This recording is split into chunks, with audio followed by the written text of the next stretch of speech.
차인표가 또 왜 여기 나와? 정말 미치겠네.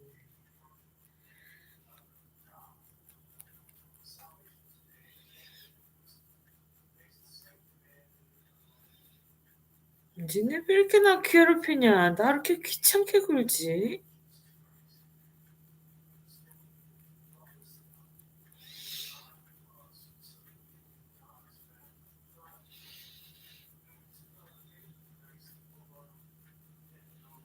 그 목소리 들었어, 그래서?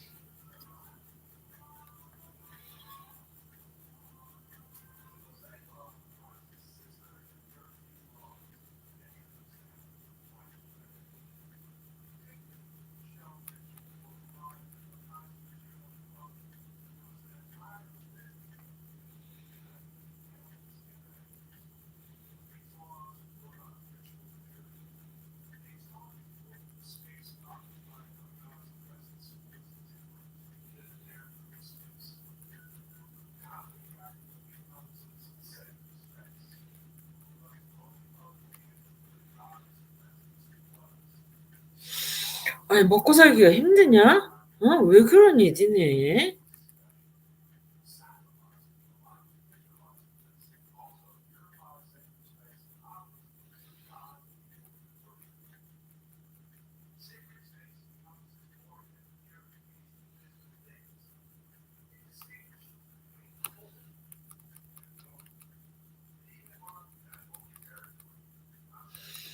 아니, 차인표네 먹고 살기 힘들어? 어?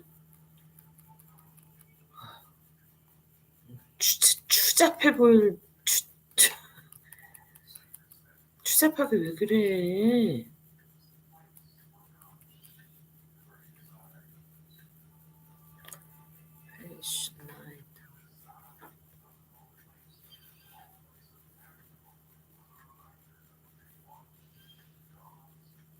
그 일주일 사이에 그런 일이 있으면 후회 지금 Go ahead and mute.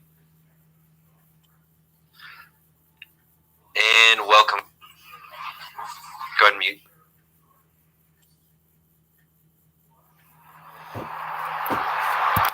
먹고 살기 힘든가?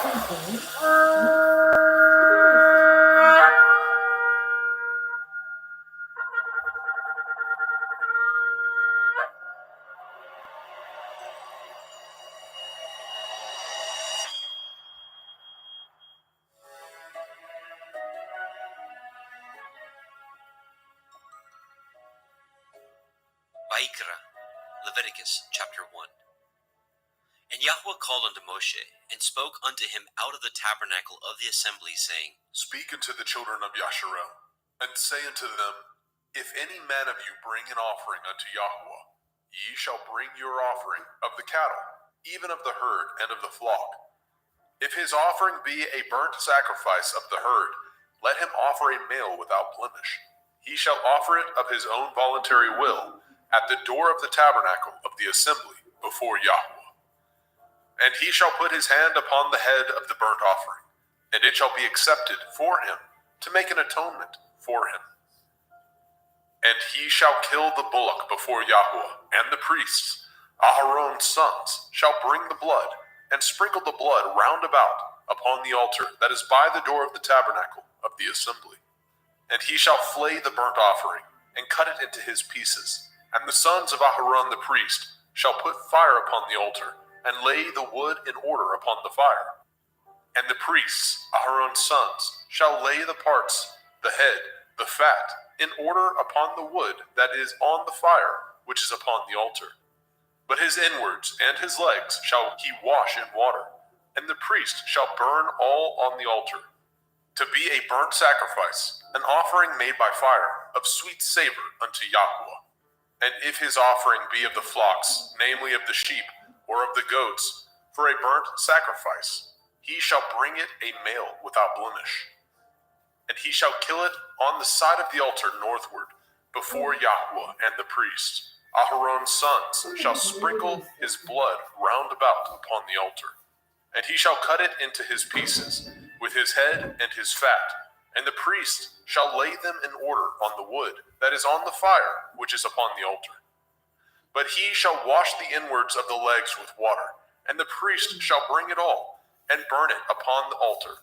It is a burnt sacrifice, an offering made by fire, of sweet savor unto Yahweh. And if the burnt sacrifice for his offering to Yahweh be of fowls, then he shall bring his offering of turtle doves, or of young pigeons. And the priest shall bring it unto the altar, and wring off his head, and burn it on the altar, and the blood thereof shall be wrung out at the side of the altar. And he shall pluck away his crop with his feathers, and cast it beside the altar on the east part, by the place of the ashes. And he shall cleave it with the wings thereof, but shall not divide it asunder. And the priest shall burn it upon the altar, upon the wood that is upon the fire. It is a burnt sacrifice, an offering made by fire, of sweet savor unto Yahweh. Vayikra, Leviticus chapter 2. And when any will offer a meat offering unto Yahweh, his offering shall be of fine flour, and he shall pour oil upon it, and put frankincense thereon. And he shall bring it to Aharon's sons, the priests, and he shall take thereout his handful of the flour thereof, and of the oil thereof, with all the frankincense thereof. And the priest shall burn the memorial of it upon the altar, to be an offering made by fire, of a sweet savor unto Yahweh. And the remnant of the meat offering shall be Aharon's and his sons. It is a thing most holy of the offerings of Yahweh, made by fire. And if you bring an oblation of meat offering, baken in the oven, it shall be matzah cakes of fine flour, mingled with oil, or matzah wafers anointed with oil. And if your oblation be a meat offering, baken in a pan, it shall be of fine flour, unleavened, mingled with oil. You shall part it in pieces, and pour oil thereon. It is a meat offering. And if your oblation be a meat offering, baken in the frying pan, it shall be made of fine flour with oil. And you shall bring the meat offering that is made of these things unto Yahweh. And when it is presented unto the priest, he shall bring it unto the altar. And the priest shall take from the meat offering a memorial thereof, and shall burn it upon the altar. It is an offering made by fire, of sweet savor unto Yahweh. And that which is left of the meat offering shall be Aharon's and his sons. It is a thing most holy of the offerings of Yahweh made by fire. No meat offering which ye shall bring unto Yahweh shall be made with leaven, for ye shall burn no leaven, nor any honey, in any offering of Yahweh made by fire. As for the oblation of the firstfruits, ye shall offer them unto Yahweh, but they shall not be burnt on the altar for a sweet savor. And every oblation of your meat offering shall ye season with salt, neither shall ye suffer the salt of the covenant of your Elohim to be lacking from your meat offering. And all your offerings you shall offer salt. And if you offer a meat offering of your firstfruits unto Yahweh, you shall offer the meat offering of your firstfruits, green ears of grain dried by the fire, even grain beaten out of full ears. And you shall put oil upon it, and lay frankincense thereon. It is a meat offering. And the priest shall burn the memorial of it, part of the beaten grain thereof, and part of the oil thereof, with all the frankincense thereof. It is an offering made by fire unto Yahweh. Leviticus chapter 3. And if his oblation be a sacrifice of peace offering, if he offer it of the herd, whether it be a male or a female, he shall offer it without blemish before Yahweh. And he shall lay his hand upon the head of his offering, and kill it at the door of the tabernacle of the assembly. And Aharon's sons, the priests, shall sprinkle the blood upon the altar round about. And he shall offer of the sacrifice of the peace offering an offering made by fire unto Yahweh, the fat that covers the inwards, and all the fat that is upon the inwards, and the 2 kidneys, and the fat that is on them, which is by the flanks, And the caul above the liver, with the kidneys, it shall he take away.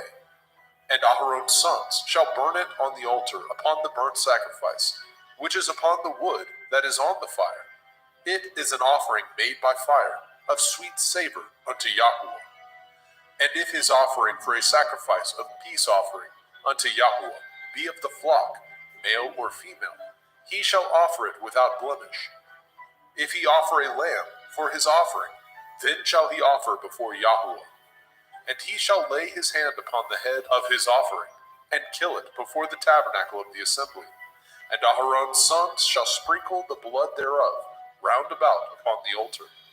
And he shall offer of the sacrifice of the peace offering an offering made by fire unto Yahweh, the fat thereof, and the whole rump. It shall he take off hard by the backbone, and the fat that covers the inwards, and all the fat that is upon the inwards, and the two kidneys, and the fat that is upon them, which is by the flanks, and the caul above the liver, and the kidneys, it shall he take away. And the priest shall burn it upon the altar. It is the food of the offering made by fire unto Yahweh. And if his offering be a goat, then he shall offer it before Yahweh. And he shall lay his hand upon the head of it, and kill it before the tabernacle of the assembly. And the sons of Aharon shall sprinkle the blood thereof upon the altar round about. And he shall offer thereof his offering, even an offering made by fire unto Yahweh, the fat that covers the inwards, and all the fat that is upon the inwards, and the two kidneys, and the fat that is upon them, which is by the flanks, and the caul above the liver, with the kidneys, it shall he take away. And the priest shall burn them upon the altar. It is the food of the offering, made by fire for a sweet savor. All the fat is Yahweh's. It shall be a perpetual statute for your generations throughout all your dwellings, that ye eat neither fat nor blood. Vayikra, Leviticus chapter 4. And Yahweh spoke unto Moshe, saying, Speak unto the children of Yasharel, saying, If a soul shall sin through ignorance against any of the commandments of Yahweh concerning things which ought not to be done, and shall do against any of them, if the priest that is anointed do sin according to the sin of the people, then let him bring for his sin, which he has sinned, a young bullock, without blemish unto Yahweh, for a sin offering. And he shall bring the bullock unto the door of the tabernacle of the assembly before Yahweh, and shall lay his hands upon the bullock's head, and kill the bullock before Yahweh. And the priest that is anointed shall take of the bullock's blood, and bring it to the tabernacle of the assembly. And the priest shall dip his finger in the blood, and sprinkle of the blood 7 times before Yahweh, before the veil of the sanctuary. And the priest shall put some of the blood upon the horns of the altar of sweet incense before Yahweh, which is in the tabernacle of the assembly, and shall pour all the blood of the bullock at the bottom of the altar of the burnt offering, which is at the door of the tabernacle of the assembly. And he shall take off from it all the fat of the bullock for the sin offering, the fat that covers the inwards, and all the fat that is upon the inwards, and the two kidneys, and the fat that is upon them, which is by the flanks, and the caul above the liver, with the kidneys, it shall he take away. As it was taken off from the bullock of the sacrifice of peace offerings, and the priest shall burn them upon the altar of the burnt offering. And the skin of the bullock, and all his flesh, with his head, and with his legs, and his inwards, and his dung, even the whole bullock shall he carry forth without the camp, unto a clean place, where the ashes are poured out, and burn him on the wood with fire. Where the ashes are poured out shall he be burnt. And if the whole assembly of Yasharel sin through ignorance, and the thing be hid from the eyes of the assembly, and they have done somewhat against any of the commandments of Yahweh, concerning things which should not be done, and are guilty, when the sin which they have sinned against it is known, then the assembly shall offer a young bullock for the sin, and bring him before the tabernacle of the assembly. And the elders of the assembly shall lay their hands upon the head of the bullock before Yahweh, and the bullock shall be killed before Yahweh. And the priest that is anointed shall bring of the bullock's blood to the tabernacle of the assembly. And the priest shall dip his finger in some of the blood, and sprinkle it 7 times before Yahweh, even before the veil.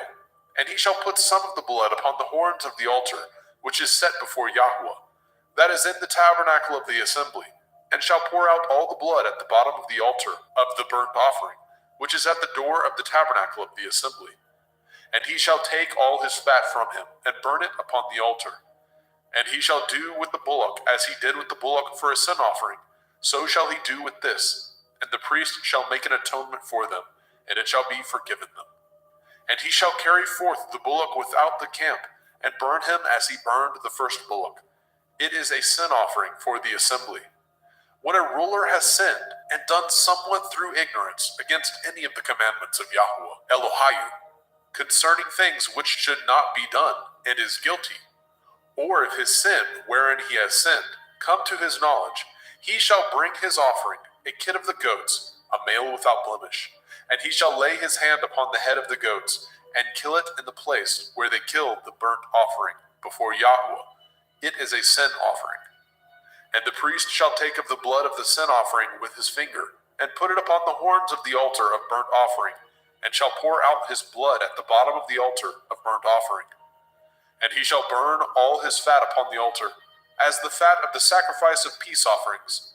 And the priest shall make an atonement for him, as concerning his sin, and it shall be forgiven him. And if any one of the common people sin through ignorance, which he does somewhat against any of the commandments of Yahweh, concerning things which ought not to be done, and be guilty, or if his sin, which he has sinned, come to his knowledge, then he shall bring his offering, a kid of the goats, a female without blemish, for his sin which he has sinned.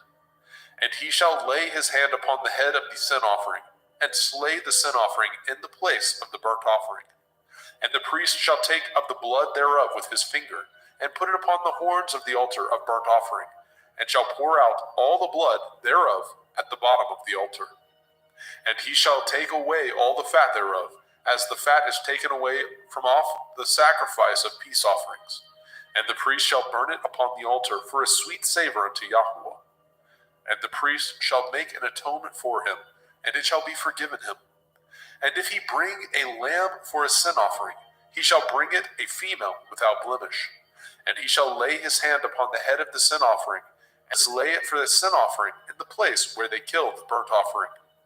And the priest shall take of the blood of the sin offering with his finger, and put it upon the horns of the altar of burnt offering, and shall pour out all the blood thereof at the bottom of the altar. And he shall take away all the fat thereof, as the fat of the lamb is taken away from the sacrifice of the peace offering. And the priest shall burn them upon the altar, according to the offering made by fire unto Yahweh. And the priest shall make an atonement for his sin that he has committed, and it shall be forgiven him. Vayikra, Leviticus chapter 5. And if a soul sin, and hear the voice of swearing, and is a witness, whether he has seen or known of it, if he do not utter it, then he shall bear his iniquity. Or if a soul touch any unclean thing, whether it be a carcass of an unclean beast, or a carcass of unclean cattle, or the carcass of unclean creeping things, and if it be hidden from him, he also shall be unclean and guilty. Or if he touch the uncleanness of man, whatsoever uncleanness it be that a man shall be defiled withal, and it be hid from him, when he knows of it, then he shall be guilty. Or if a soul swear, pronouncing with his lips to do evil, or to do good, whatsoever it be that a man shall pronounce with an oath, and it be hid from him, when he knows of it, then he shall be guilty in one of these. And it shall be, when he shall be guilty in one of these things, that he shall confess that he has sinned in that thing. And he shall bring his trespass offering unto Yahweh, for his sin which he has sinned, a female from the flock, a lamb or a kid of the goats, for a sin offering, and the priest shall make an atonement for him concerning his sin. And if he is not able to bring a lamb, then he shall bring for his trespass which he has committed 2 turtle doves, or 2 young pigeons unto Yahweh, one for a sin offering, and the other for a burnt offering. And he shall bring them unto the priest, who shall offer that which is for the sin offering first, and wring off his head from his neck, but shall not divide it asunder. And he shall sprinkle of the blood of the sin offering upon the side of the altar, and the rest of the blood shall be wrung out at the bottom of the altar. It is a sin offering. And he shall offer the second for a burnt offering, according to the manner, and the priest shall make an atonement for him, for his sin which he has sinned, and it shall be forgiven him. But if he be not able to bring 2 turtle doves, or 2 young pigeons, then he that sinned shall bring for his offering the 10th part of an ephah of fine flour for a sin offering. He shall put no oil upon it, neither shall he put any frankincense thereon, for it is a sin offering. Then shall he bring it to the priest, and the priest shall take his handful of it, even a memorial thereof, and burn it on the altar, according to the offerings made by fire unto Yahuwah. It is a sin offering. And the priest shall make an atonement for him, as touching his sin, that he has sinned in one of these, and it shall be forgiven him, and the remnant shall be the priest's, as a meat offering. And Yahuwah spoke unto Moshe, saying, If a soul commit a trespass, and sin through ignorance, in the holy things of Yahuwah, then he shall bring for his trespass unto Yahuwah a ram without blemish, out of the flocks, with your estimation by shekels of silver, after the shekel of the sanctuary, for a trespass offering. And he shall make the amends for the harm that he has done in the holy thing, and shall add the 5th part thereto, and give it unto the priest. And the priest shall make an atonement for him with the ram of the trespass offering, and it shall be forgiven him. And if a soul sin, and commit any of these things which are forbidden to be done by the commandment of Yahuwah, though he knew it not, yet is he guilty, and shall bear his iniquity. And he shall bring a ram without blemish out of the flock, with your estimation, for a trespass offering, unto the priest. And the priest shall make an atonement for him concerning his ignorance, wherein he erred, and knew it not, and it shall be forgiven him. It is a trespass offering. He has certainly trespassed against Yahuwah. Vayikra, Leviticus chapter 6. And Yahuwah spoke unto Moshe, saying, If a soul sin, and commit a transgression against Yahuwah, and lie unto his neighbor, in that which was delivered him to keep, or in fellowship, or in a thing taken away by violence, or has deceived his neighbor, or have found that which was lost, and lies concerning it, and swears falsely, in any of these that a man does, sinning therein, then it shall be, because he has sinned and is guilty, that he shall restore that which he took violently away, or the thing which he has deceitfully gotten, or that which was delivered him to keep, or the lost thing which he found, or all that which he has sworn falsely, he shall even restore it in the principal, and shall add the 5th part more thereto, and give it unto him to whom it appertains, in the day of his trespass offering. And he shall bring his trespass offering unto Yahuwah, a ram without blemish out of the flock, with your estimation for a trespass offering unto the priest. And the priest shall make an atonement for him before Yahuwah, and it shall be forgiven him for anything of all that he has done in trespass therein. And Yahuwah spoke unto Moshe, saying, Command Aharon and his sons, saying, This is the Torah of the burnt offering.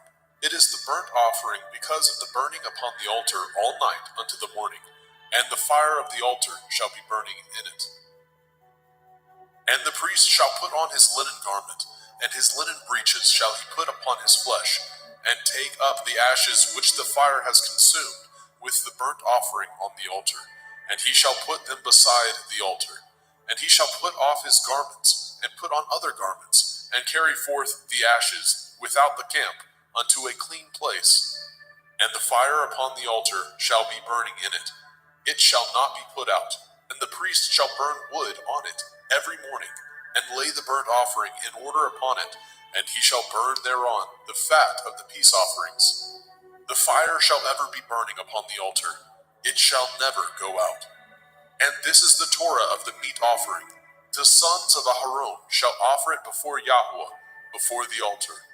And he shall take of it his handful of the flour of the meat offering, and of the oil thereof, and all the frankincense which is upon the meat offering, and shall burn it upon the altar for a sweet savor, even the memorial of it unto Yahuwah. And the remainder thereof shall Aharon and his sons eat, with matzah, unleavened bread, shall it be eaten in the holy place, in the court of the tabernacle of the assembly, they shall eat it. It shall not be baken with leaven. I have given it unto them for their portion of my offering made by fire. It is most holy, as is the sin offering, and as the trespass offering. All the males among the children of Aharon shall eat of it. It shall be a statute forever in your generations, concerning the offerings of Yahweh made by fire. Everyone that touches them shall be holy.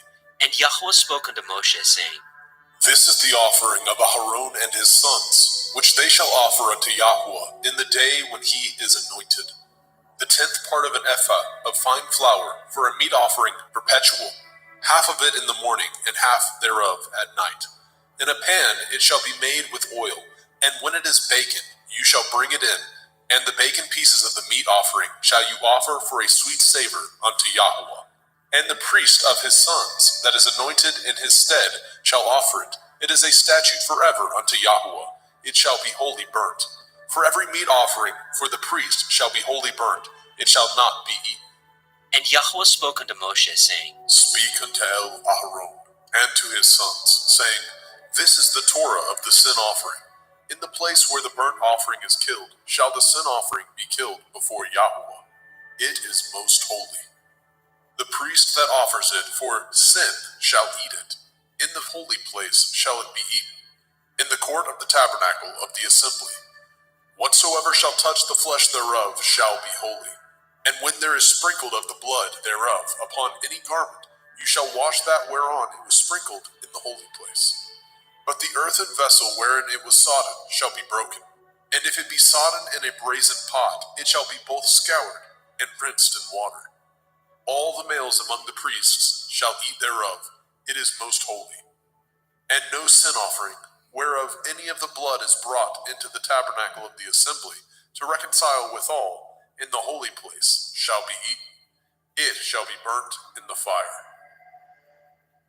Vayikra, Leviticus chapter 7. Likewise, this is the Torah of the trespass offering. It is most holy. In the place where they kill the burnt offering, shall they kill the trespass offering, and the blood thereof shall he sprinkle round about upon the altar. And he shall offer it of all the fat thereof, the rump, the fat that covers the inwards, and the 2 kidneys, and the fat that is on them, which is by the flanks, and the caul that is above the liver. With the kidneys it shall he take away.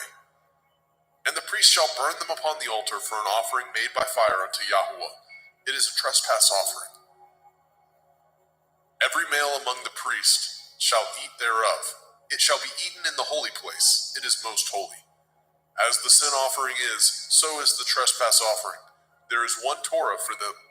The priest that makes atonement therewith shall have it. And the priest that offers any man's burnt offering, even the priest shall have to himself the skin of the burnt offering which he has offered. And all the meat offering that is baken in the oven, and all that is dressed in the frying pan, and in the pan, shall be the priest's that offer it. And every meat offering mingled with oil, and dry, shall all the sons of Aharon have, one as much as another. And this is the Torah of the sacrifice of peace offerings, which he shall offer unto Yahweh. If he offer it for thanksgiving, then he shall offer with the sacrifice of thanksgiving matzah, unleavened cakes, mingled with oil, and matzah wafers, anointed with oil, and cakes mingled with oil, of fine flour, fried. Besides the cakes, he shall offer for his offering hametz, leavened bread, with the sacrifice of thanksgiving of his peace offerings. And of it he shall offer one out of the whole oblation, for a heave offering unto Yahweh, and it shall be the priest that sprinkles the blood of the peace offerings. And the flesh of the sacrifice of his peace offerings for thanksgiving shall be eaten the same day that it is offered. He shall not leave any of it until the morning. But if the sacrifice of his offering be a vow, or a voluntary offering, it shall be eaten the same day that he offers his sacrifice. On the morrow also the remainder of it shall be eaten. But the remainder of the flesh of the sacrifice on the 3rd day shall be burnt with fire. And if any of the flesh of the sacrifice of his peace offerings be eaten at all on the 3rd day, It shall not be accepted, neither shall it be imputed unto him that offers it. It shall be an abomination, and the soul that eats of it shall bear his iniquity. And the flesh that touches any unclean thing shall not be eaten. It shall be burnt with fire. And as for the flesh, all that be clean shall eat thereof. But the soul that eats of the flesh of the sacrifice of peace offerings that pertain unto Yahweh, having his uncleanness upon him, even that soul shall be cut off from his people. Moreover, the soul that shall touch any unclean thing, as the uncleanness of man, or any unclean beast, or any abominable unclean thing, and eat of the flesh of the sacrifice of peace offerings, which pertain unto Yahweh, even that soul shall be cut off from his people. And Yahweh spoke unto Moshe, saying, Speak unto the children of Yasharel, saying, Ye shall eat no manner of fat, of ox, or of sheep, or of goat, and the fat of the beast that dies of itself, and the fat of that which is torn with beast, may be used in any other use, but ye shall in no wise eat of it. For whosoever eats the fat of the beast, of which men offer an offering made by fire unto Yahweh, even the soul that eats it shall be cut off from his people. Moreover, ye shall eat no manner of blood, whether it be of fowl or of beast, in any of your dwellings. Whatsoever soul it be that eats any manner of blood, even that soul shall be cut off from his people. And Yahweh spoke unto Moshe, saying, Speak unto the children of Yasharel, saying, He that offers the sacrifice of his peace offerings unto Yahweh shall bring his oblation unto Yahweh of the sacrifice of his peace offerings. His own hand shall bring the offerings of Yahweh made by fire. The fat with the breast it shall he bring, that the breast may be waved for a wave offering before Yahweh. And the priest shall burn the fat upon the altar, but the breast shall be Aharon's and his sons'. And the right shoulder shall ye give unto the priest for a heave offering of the sacrifices of your peace offerings. He among the sons of Aharon that offers the blood of the peace offerings and the fat shall have the right shoulder for his part. For the wave breast and the heave shoulder have I taken of the children of Yasharel from off the sacrifices of their peace offerings, and have given them unto Aharon the priest, and unto his sons by a statute forever, from among the children of Yasharel. This is the portion of the anointing of Aharon, and of the anointing of his sons, out of the offerings of Yahweh made by fire, in the day when he presented them to minister unto Yahweh in the priest's office, which Yahweh commanded to be given them of the children of Yasharel, in the day that he anointed them, by a statute forever throughout their generations. This is the Torah of the burnt offering, of the meat offering, and of the sin offering, and of the trespass offering, and of the consecrations, and of the sacrifice of the peace offerings, which Yahweh commanded Moshe in Mount Sinai, in the day that he commanded the children of Yasharel to offer their oblations unto Yahweh in the wilderness of Sinai. Vayikra, Leviticus chapter 8. And Yahweh spoke unto Moshe, saying, Take Aharon and his sons with him, and the garments, and the anointing oil, and a bullock for the sin offering, and 2 rams, and a basket of matzah, unleavened bread, and gather all the assembly together unto the door of the tabernacle of the assembly. And Moshe did as Yahweh commanded him, and the assembly was gathered together unto the door of the tabernacle of the assembly. And Moshe said unto the assembly, This is the thing which Yahweh commanded to be done. And Moshe brought Aharon and his sons, and washed them with water. And he put upon him the coat, and girded him with the belt, and clothed him with the robe, and put the ephod upon him. And he girded him with the belt of the ephod, and bound it unto him therewith. And he put the breastplate upon him. Also he put in the breastplate the Urim and the Tumim. And he put the turban upon his head. Also upon the turban, even upon his forefront, did he put the golden plate, the holy crown, as Yahweh commanded Moshe. And Moshe took the anointing oil, and anointed the tabernacle, and all that was therein, and sanctified them. And he sprinkled thereof upon the altar 7 times, and anointed the altar and all his vessels, both the laver and his foot, to sanctify them. And he poured of the anointing oil upon Aharon's head, and anointed him, to sanctify him. And Moshe brought Aharon's sons, and put coats upon them, and girded them with belts, and put bonnets upon them, as Yahweh commanded Moshe. And he brought the bullock for the sin offering, and Aharon and his sons laid their hands upon the head of the bullock for the sin offering, and he slew it. And Moshe took the blood, and put it upon the horns of the altar round about with his finger, and purified the altar, and poured the blood at the bottom of the altar, and sanctified it, to make reconciliation upon it. And he took all the fat that was upon the inwards, and the caul above the liver, and the 2 kidneys, and their fat, and Moshe burned it upon the altar.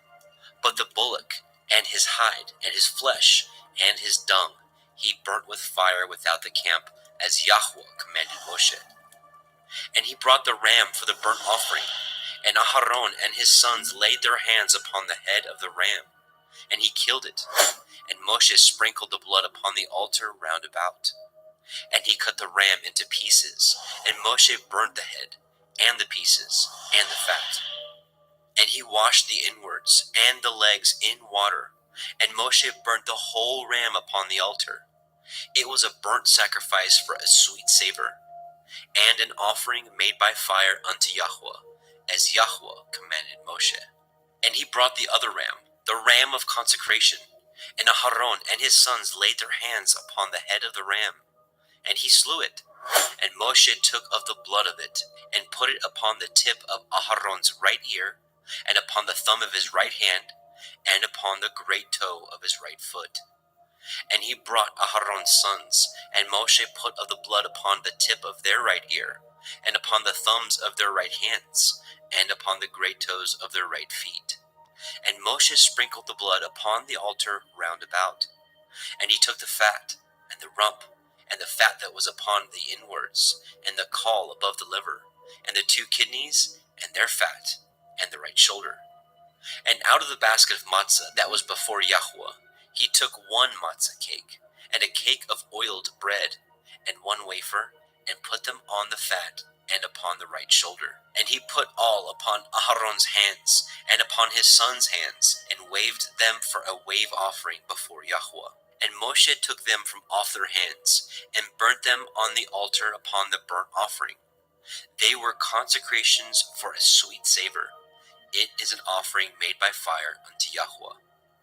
And Moshe took the breast, and waved it for a wave offering before Yahweh. For of the ram of consecration it was Moshe's part, as Yahweh commanded Moshe. And Moshe took of the anointing oil, and of the blood which was upon the altar, and sprinkled it upon Aharon and his garments, and upon his sons, and upon his sons' garments with him, and sanctified Aharon and his garments, and his sons' garments with him. And Moshe said unto Aharon and to his sons, Boil the flesh at the door of the tabernacle of the assembly, and there eat it, with the bread that is in the basket of consecrations, as I commanded, saying, Aharon and his sons shall eat it. And that which remains of the flesh and of the bread shall ye burn with fire. And ye shall not go out of the door of the tabernacle of the assembly in 7 days, until the days of your consecration be at an end. For 7 days shall he consecrate you. As he has done this day, so Yahweh has commanded to do, to make an atonement for you. Therefore shall ye abide at the door of the tabernacle of the assembly day and night 7 days, and guard the watch of Yahweh, that ye die not. For so I am commanded. So Aharon and his sons did all the things which Yahweh commanded by the hand of Moshe. Vayikra, Leviticus chapter 9. And it came to pass on the 8th day that Moshe called Aharon and his sons and the elders of Yisrael. And he said unto Aharon, Take a young calf for a sin offering, and a ram for a burnt offering, without blemish, and offer them before Yahweh. And unto the children of Yisrael you shall speak, saying, Take ye a kid of the goats for a sin offering, and a calf and a lamb, both of the first year, without blemish, for a burnt offering. Also a bullock and a ram for peace offerings, to sacrifice before Yahweh, and a meat offering mingled with oil. For today Yahweh will appear unto you. And they brought which Moshe commanded before the tabernacle of the assembly. And all the assembly drew near and stood before Yahweh. And Moshe said, This is the thing which Yahweh commanded that you should do, and the glory of Yahweh shall appear unto you. And Moshe said unto Aharon, Go unto the altar, and offer your sin offering, and your burnt offering, and make an atonement for yourself and for the people, and offer the offering of the people, and make an atonement for them, as Yahweh commanded. Aharon therefore went unto the altar, and slew the calf of the sin offering, which was for himself. And the sons of Aharon brought the blood unto him, and he dipped his finger in the blood, and put it upon the horns of the altar, and poured out the blood at the bottom of the altar. But the fat, and the kidneys, and the caul above the liver of the sin offering he burnt upon the altar, as Yahweh commanded Moshe. And the flesh and the hide he burnt with fire without the camp. And he slew the burnt offering, and Aharon's sons presented unto him the blood, which he sprinkled round about upon the altar. And they presented the burnt offering unto him, with the pieces thereof, and the head, and he burnt them upon the altar. And he did wash the inwards and the legs, and burnt them upon the burnt offering on the altar. And he brought the people's offering, and took the goat, which was the sin offering for the people, and slew it, and offered it for sin as the first. And he brought the burnt offering, and offered it according to the manner. And he brought the meat offering, and took a handful thereof, and burnt it upon the altar, beside the burnt sacrifice of the morning. He slew also the bullock and the ram for a sacrifice of peace offerings, which was for the people. And Aharon's sons presented unto him the blood, which he sprinkled upon the altar round about. And the fat of the bullock and of the ram, the rump, and that which covers the inwards, and the kidneys, and the caul above the liver, and they put the fat upon the breasts, and he burnt the fat upon the altar. And the breasts and the right shoulder Aharon waved for a wave offering before Yahweh, as Moshe commanded. And Aharon lifted up his hand toward the people, and blessed them, and came down from offering of the sin offering, and the burnt offering, and peace offerings. And Moshe and Aharon went into the tabernacle of the assembly, and came out, and blessed the people. And the glory of Yahweh appeared unto all the people. And there came a fire out from before Yahweh, and consumed upon the altar the burnt offering and the fat, which when all the people saw, they shouted and fell on their face. Vayikra, Leviticus chapter 10. And Nadab and Abihu, the sons of Aharon, took either of them his censer, and put fire therein, and put incense thereon, and offered strange fire before Yahweh, which he commanded them not. And there went out fire from Yahweh, and devoured them, and they died before Yahweh. Then Moshe said unto Aharon, This is that Yahweh spoke, saying, I will be sanctified in them that come nigh me, and before all the people I will be glorified. And Aharon held his peace. And Moshe called Mishael and Elishaphan, the sons of Uzziel, the uncle of Aharon, and said unto them, Come near, carry your brethren from before the sanctuary out of the camp. So they went near, and carried them in their coats out of the camp, as Moshe had said. And Moshe said unto Aharon, and unto Eleazar, and unto Ithamar his sons, Uncover not your heads, neither rend your clothes, lest ye die, and lest the wrath come upon all the people. But let your brethren, the whole house of Yashrael, bewail the burning which Yahweh has kindled. And ye shall not go out from the door of the tabernacle of the assembly, lest ye die. For the anointing oil of Yahweh is upon you. And they did according to the word of Moshe. And Yahweh spoke unto Aharon, saying, Do not drink wine, nor strong drink, you nor your sons with you, when ye go into the tabernacle of the assembly, lest ye die. It shall be a statute forever throughout your generations. and that ye may put difference between holy and unholy, and between unclean and clean, and that ye may teach the children of Yasharel all the statutes which Yahuwah has spoken unto them by the hand of Moshe. And Moshe spoke unto Elaharon, and unto Eleazar, and unto Ithamar, his sons that were left. Take the meat offering that remains of the offerings of Yahuwah made by fire, and eat it without leaven beside the altar, for it is most holy. And ye shall eat it in the holy place, because it is your due, and your sons' due, of the sacrifices of Yahuwah made by fire. For so I am commanded. And the wave breast and the heave shoulder shall ye eat in a clean place, you and your sons and your daughters with you, for they be your due, and your sons' due, which are given out of the sacrifices of peace offerings of the children of Yasharel. The heave shoulder and the wave breast shall they bring with the offerings made by fire of the fat, to wave it for a wave offering before Yahuwah, and it shall be yours and your sons with you by a statute forever, as Yahuwah has commanded. And Moshe diligently sought the goat of the sin offering, and behold, it was burnt. And he was angry with Eleazar and Ithamar, the sons of Aharon, which were left alive, saying, Wherefore have ye not eaten the sin offering in the holy place, seeing it is most holy? And Elohim has given it to you to bear the iniquity of the assembly, to make an atonement for them before Yahuwah? Behold, the blood of it was not brought in within the holy place. Ye should indeed have eaten it in the holy place, as I commanded. And Aharon said unto Moshe, Behold, this day have they offered their sin offering and their burnt offering before Yahuwah, and such things have befallen me. And if I had eaten the sin offering today, should it have been accepted in the sight of Yahuwah?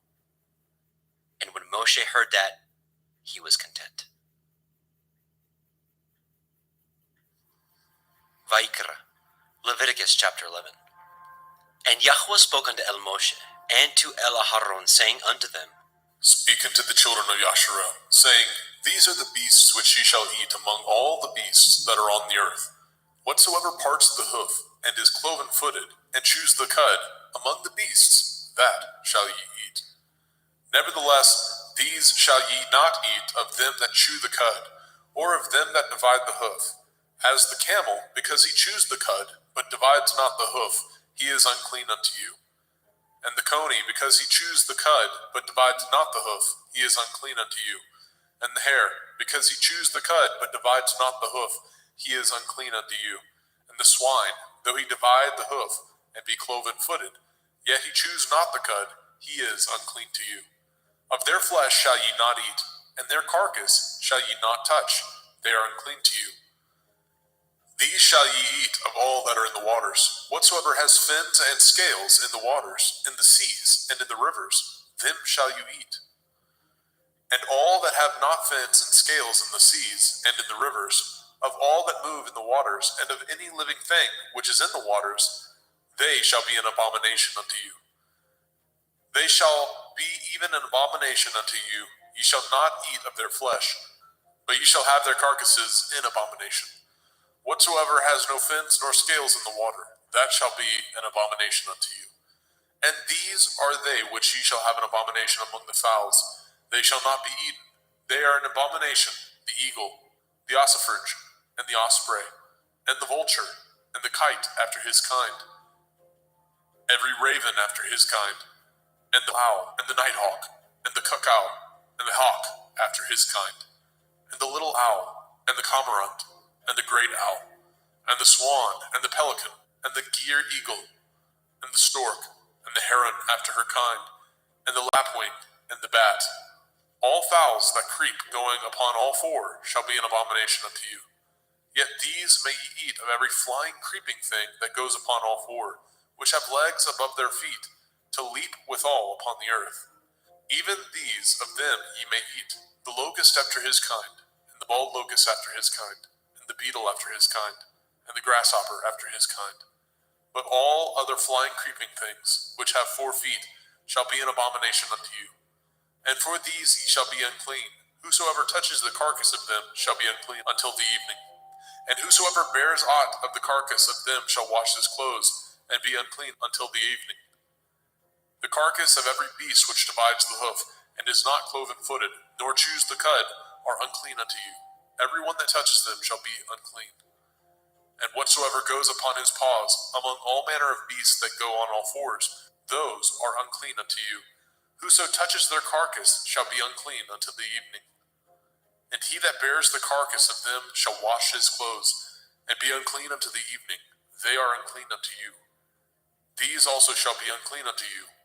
Among the creeping things that creep upon the earth, the weasel, the mouse, and the tortoise, after his kind, and the ferret, and the chameleon, and the lizard, and the snail, and the mole, these are unclean to you among all that creep.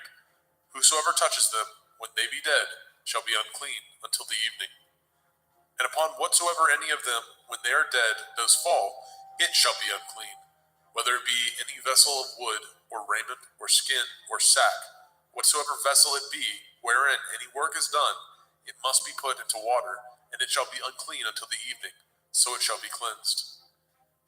And every earthen vessel, where into any of them that falls, whatsoever is in it shall be unclean, and ye shall break it. Of all meat which may be eaten, that on which such water comes shall be unclean, and all drink that may be drunk in every vessel shall be unclean. And everything whereupon any part of their carcass falls shall be unclean, whether it be oven or range for pots, they shall be broken down, for they are unclean, and shall be unclean unto you. Nevertheless, a fountain or pit, wherein there is plenty of water, shall be clean, but that which touches their carcass shall be unclean. And if any part of their carcass falls upon any sowing seed which is to be sown, it shall be clean. But if any water be put upon the seed, and any part of their carcass fall thereon, it shall be unclean unto you. And if any beast of which ye may eat die, he that touches the carcass thereof shall be unclean until the evening. And he that eats of the carcass of it shall wash his clothes, and be unclean until the evening. He also that bears the carcass of it shall wash his clothes, and be unclean until the evening. And every creeping thing that creeps upon the earth shall be an abomination. It shall not be eaten. Whatsoever goes upon the belly, and whatsoever goes upon all fours, or whatsoever has more feet among all creeping things that creep upon the earth, them shall ye not eat, for they are an abomination. Ye shall not make yourselves abominable with any creeping thing that creeps, neither shall ye make yourselves unclean with them, that ye should be defiled thereby. For I am Yahuwah Elohim. Ye shall therefore sanctify yourselves, and ye shall be holy, for I am holy. Neither shall ye defile yourselves with any manner of creeping thing that creeps upon the earth. For I am Yahuwah, that brings you up out of the land of Mitzrayim, to be your Elohim. Ye shall therefore be holy, for I am holy. This is the Torah of the beasts, and of the fowl, and of every living creature that moves in the waters, and of every creature that creeps upon the earth, to make a difference between the unclean and the clean, and between the beast that may be eaten, and the beast that may not be eaten. Vaikra, Leviticus chapter 12. And Yahweh spoke unto Moshe, saying, Speak unto the children of Yasharel, saying, If a woman have conceived seed, and born a male child, then she shall be unclean 7 days. According to the days of the separation for her infirmity, shall she be unclean. And in the 8th day, the flesh of his foreskin shall be circumcised. And she shall then continue in the blood of her purifying 33 days. She shall touch no hallowed thing, nor come into the sanctuary, until the days of her purifying be fulfilled. But if she bear a female child, then she shall be unclean 2 weeks, as in her separation, and she shall continue in the blood of her purifying 66 days. And when the days of her purifying are fulfilled, for a son or for a daughter, she shall bring a lamb of the first year for a burnt offering, and a young pigeon, or a turtle dove, for a sin offering, unto the door of the tabernacle of the assembly, unto the priest, who shall offer it before Yahuwah, and make an atonement for her, and she shall be cleansed from the issue of her blood. This is the Torah for her that has borne a male or a female. And if she be not able to bring a lamb, then she shall bring 2 turtle doves, or 2 young pigeons, the one for the burnt offering, and the other for a sin offering. And the priest shall make an atonement for her, and she shall be clean. Vaikra, Leviticus chapter 13. And Yahweh spoke unto El Moshe and El Aharon, saying, When a man shall have in the skin of his flesh a rising, a scab, or a bright spot, and it be in the skin of his flesh, like the plague of leprosy, then he shall be brought unto El Aharon the priest, or unto one of his sons the priests. And the priest shall look on the plague in the skin of the flesh, and when the hair in the plague is turned white, and the plague in sight be deeper than the skin of his flesh, it is a plague of leprosy, and the priest shall look on him and pronounce him unclean. If the bright spot be white in the skin of his flesh, and in sight be not deeper than the skin, and the hair thereof be not turned white, then the priest shall shut up him that has the plague 7 days. And the priest shall look on him the 7th day, and behold, if the plague in his sight be at a stay, and the plague spread not in the skin, then the priest shall shut him up 7 days more. And the priest shall look on him again the 7th day, and behold, if the plague be somewhat dark, and the plague spread not in the skin, the priest shall pronounce him clean. It is but a scab, and he shall wash his clothes and be clean. But if the scab spread much abroad in the skin, after that he has been seen of the priest for his cleansing, he shall be seen of the priest again. And if the priest see that, behold, the scab spreads in the skin, then the priest shall pronounce him unclean. It is a leprosy. When the plague of leprosy is in a man, then he shall be brought unto the priest. And the priest shall see him, and behold, if the rising be white in the skin, and it have turned the hair white, and there be quick raw flesh in the rising, it is an old leprosy in the skin of his flesh, and the priest shall pronounce him unclean, and shall not shut him up, for he is unclean. And if a leprosy break out abroad in the skin, and the leprosy cover all the skin of him that has the plague from his head even to his foot, wheresoever the priest looks, then the priest shall consider, and behold, if the leprosy have covered all his flesh, he shall pronounce him clean that has the plague. It is all turned white, he is clean. But when raw flesh appears in him, he shall be unclean. And the priest shall see the raw flesh and pronounce him to be unclean. For the raw flesh is unclean, it is a leprosy. Or if the raw flesh turn again, and be changed unto white, he shall come unto the priest. And the priest shall see him, and behold, if the plague be turned unto white, then the priest shall pronounce him clean that has the plague. He is clean. The flesh also, in which even in the skin thereof was a boil, and is healed. And in the place of the boil, where there be a white rising, or a bright spot, white, and somewhat reddish, and it be showed to the priest. And if, when the priest sees it, behold, it be in sight lower than the skin, and the hair thereof be turned white, the priest shall pronounce him unclean. It is a plague of leprosy, broken out of the boil. But if the priest look on it, and behold, there be no white hairs therein, and if it be not lower than the skin, but be somewhat dark, then the priest shall shut him up 7 days. And if it spread much abroad in the skin, then the priest shall pronounce him unclean. It is a plague. But if the bright spot stay in his place, and spread not, it is a burning boil, and the priest shall pronounce him clean. Or if there be any flesh in the skin whereof there is a hot burning, and the quick flesh that burns have a white bright spot, somewhat reddish or white, then the priest shall look upon it, and behold, if the hair in the bright spot be turned white, and it be in sight deeper than the skin, it is a leprosy broken out of the burning, wherefore the priest shall pronounce him unclean. It is the plague of leprosy. But if the priest look on it, and behold, there be no white hair in the bright spot, and it be no lower than the other skin, but be somewhat dark, then the priest shall shut him up 7 days. And the priest shall look upon him the 7th day, and if it be spread much abroad in the skin, then the priest shall pronounce him unclean. It is the plague of leprosy. And if the bright spot stay in his place, and spread not in the skin, but it be somewhat dark, it is a rising of the burning, and the priest shall pronounce him clean, for it is an inflammation of the burning. If a man or woman have a plague upon the head or the beard, then the priest shall see the plague, and behold, if it be in sight deeper than the skin, and there be in it a yellow thin hair, then the priest shall pronounce him unclean. It is a dry skull, even a leprosy upon the head or beard. And if the priest shall look on the plague of the skull, and behold, it be not in sight deeper than the skin, and that there is no black hair in it, then the priest shall shut up him that has the plague of the skull 7 days. And in the 7th day the priest shall look on the plague, and behold, if the skull spread not, and there be in it no yellow hair, and the skull be not in sight deeper than the skin, he shall be shaven, and the skull shall he not shave, and the priest shall shut him up that has the skull 7 days more. And in the 7th day the priest shall look on the skull, and behold, if the skull be not spread in the skin, nor be in sight deeper than the skin, then the priest shall pronounce him clean, and he shall wash his clothes and be clean.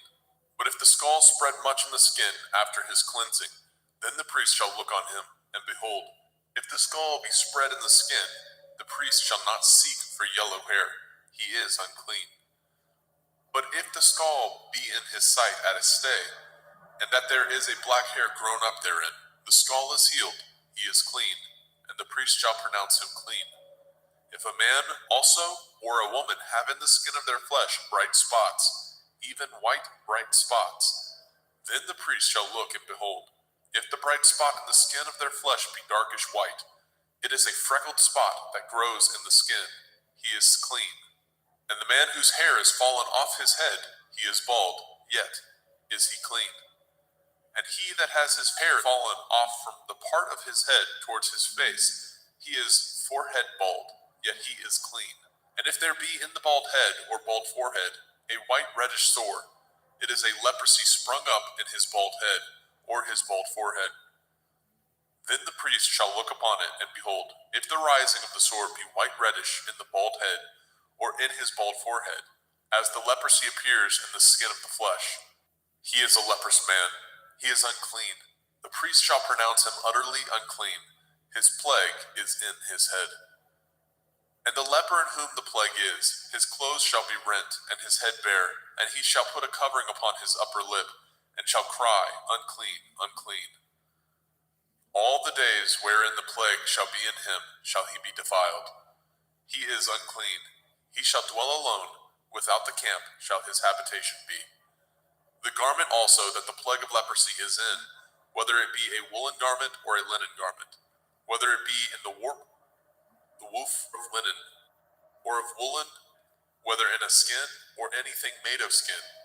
And if the plague be greenish or reddish in the garment or in the skin, either in the warp or in the woof or in anything of skin, it is a plague of leprosy, and shall be showed unto the priest.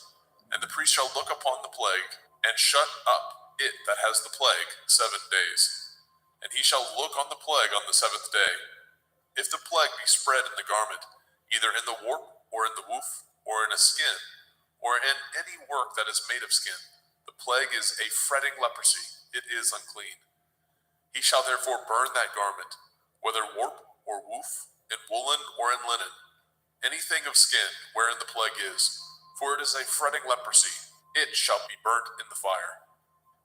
And if the priest shall look, and behold, the plague be not spread in the garment, either in the warp or in the woof, or in anything of skin, then the priest shall command that they wash the thing wherein the plague is, and he shall shut it up 7 days more. And the priest shall look on the plague after that it is washed, and behold, if the plague have not changed his color, and the plague be not spread, it is unclean. You shall burn it in the fire. It is a fret inward, whether it be bare within or without. And if the priest look, and behold the plague be somewhat dark after the washing of it, then he shall rend it out of the garment, or out of the skin, or out of the warp, or out of the woof. And if it appear still in the garment, either in the warp or in the woof, or in anything of skin, it is a spreading plague. You shall burn that wherein the plague is with fire. And the garment, either warp or woof, or whatsoever thing of skin it be, which you shall wash, if the plague be departed from them, then it shall be washed the 2nd time, and shall be clean. This is the Torah of the plague of leprosy, in a garment of woolen or linen, either in warp or woof, or in anything of skins, to pronounce it clean, or to pronounce it unclean. Vaikra, Leviticus chapter 14. And Yahweh spoke unto Moshe, saying, This shall be the Torah of the leper in the day of his cleansing. He shall be brought unto the priest, and the priest shall go forth out of the camp. And the priest shall look, and behold, if the plague of leprosy be healed in the leper, then shall the priest command to take for him that is to be cleansed 2 birds alive and clean, and cedar wood, and scarlet, and hyssop. And the priest shall command that one of the birds be killed in an earthen vessel over running water. As for the living bird, he shall take it, and the cedar wood, and the scarlet, and the hyssop, and shall dip them, and the living bird in the blood of the bird that was killed over the running water. And he shall sprinkle upon him that is to be cleansed from the leprosy 7 times, and shall pronounce him clean, and shall let the living bird loose into the open field. And he that is to be cleansed shall wash his clothes, and shave off all his hair, and wash himself in water, that he may be clean. And after that he shall come into the camp, and shall tarry abroad out of his tent 7 days. But it shall be on the 7th day that he shall shave all his hair off his head, and his beard, and his eyebrows, even all his hair he shall shave off, and shall wash his clothes. Also shall he wash his flesh in water, and shall be clean. And on the 8th day he shall take 2 he-lambs without blemish, and 1 ewe-lamb of the first year without blemish, and 3/10 deal of fine flour for a meat offering, mingled with oil, and 1 log of oil. And the priest that makes him clean shall present the man that is to be made clean, and those things before Yahweh at the door of the tabernacle of the assembly. And the priest shall take 1 he-lamb, and offer him for a trespass offering, and the log of oil, and wave them for a wave offering before Yahweh. And he shall slay the lamb in the place where he shall kill the sin offering and the burnt offering in the holy place. For as the sin offering is the priest's, so is the trespass offering. It is most holy. And the priest shall take some of the blood of the trespass offering, and the priest shall put it upon the tip of the right ear of him that is to be cleansed, and upon the thumb of his right hand, and upon the great toe of his right foot. And the priest shall take some of the log of oil, and pour it into the palm of his own left hand. And the priest shall dip his right finger in the oil that is in his left hand, and shall sprinkle of the oil with his finger 7 times before Yahweh. And of the rest of the oil that is in his hand shall the priest put upon the tip of the right ear of him that is to be cleansed, and upon the thumb of his right hand, and upon the great toe of his right foot, upon the blood of the trespass offering. And the remnant of the oil that is in the priest's hand he shall pour upon the head of him that is to be cleansed, and the priest shall make an atonement for him before Yahweh. And the priest shall offer the sin offering, and make an atonement for him that is to be cleansed from his uncleanness, and afterwards he shall kill the burnt offering. And the priest shall offer the burnt offering and the meat offering upon the altar, and the priest shall make an atonement for him, and he shall be clean. And if he be poor, and cannot get so much, then he shall take 1 lamb for a trespass offering to be waved, to make an atonement for him, and 1/10 deal of fine flour mingled with oil for a meat offering, and a log of oil, and 2 turtle doves, or 2 young pigeons, such as he is able to get, and the one shall be a sin offering, and the other a burnt offering. And he shall bring them on the 8th day for his cleansing unto the priest, unto the door of the tabernacle of the assembly before Yahweh. And the priest shall take the lamb of the trespass offering, and the log of oil, and the priest shall wave them for a wave offering before Yahweh. And he shall kill the lamb of the trespass offering, and the priest shall take some of the blood of the trespass offering, and put it upon the tip of the right ear of him that is to be cleansed, and upon the thumb of his right hand, and upon the great toe of his right foot. And the priest shall pour of the oil into the palm of his own left hand. And the priest shall sprinkle with his right finger some of the oil that is in his left hand 7 times before Yahweh. And the priest shall put of that oil that is in his hand upon the tip of the right ear of him that is to be cleansed, and upon the thumb of his right hand, and upon the great toe of his right foot, upon the place of the blood of the trespass offering. And the rest of the oil that is in the priest's hand he shall put upon the head of him that is to be cleansed, to make an atonement for him before Yahweh. And he shall offer the 1 of the turtle doves, or of the young pigeons, such as he can get, even such as he is able to get, the one for a sin offering, and the other for a burnt offering, with the meat offering, And the priest shall make an atonement for him that is to be cleansed before Yahuwah.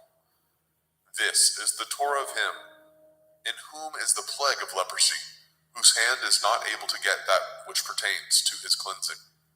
And Yahuwah spoke unto El Moshe and unto El Aharon, saying, When ye are come into the land of Canaan, which I give to you for a possession, and I put the plague of leprosy in a house of the land of your possession, and he that owns the house shall come and tell the priest, saying, It seems to me there is, as it were, a plague in the house.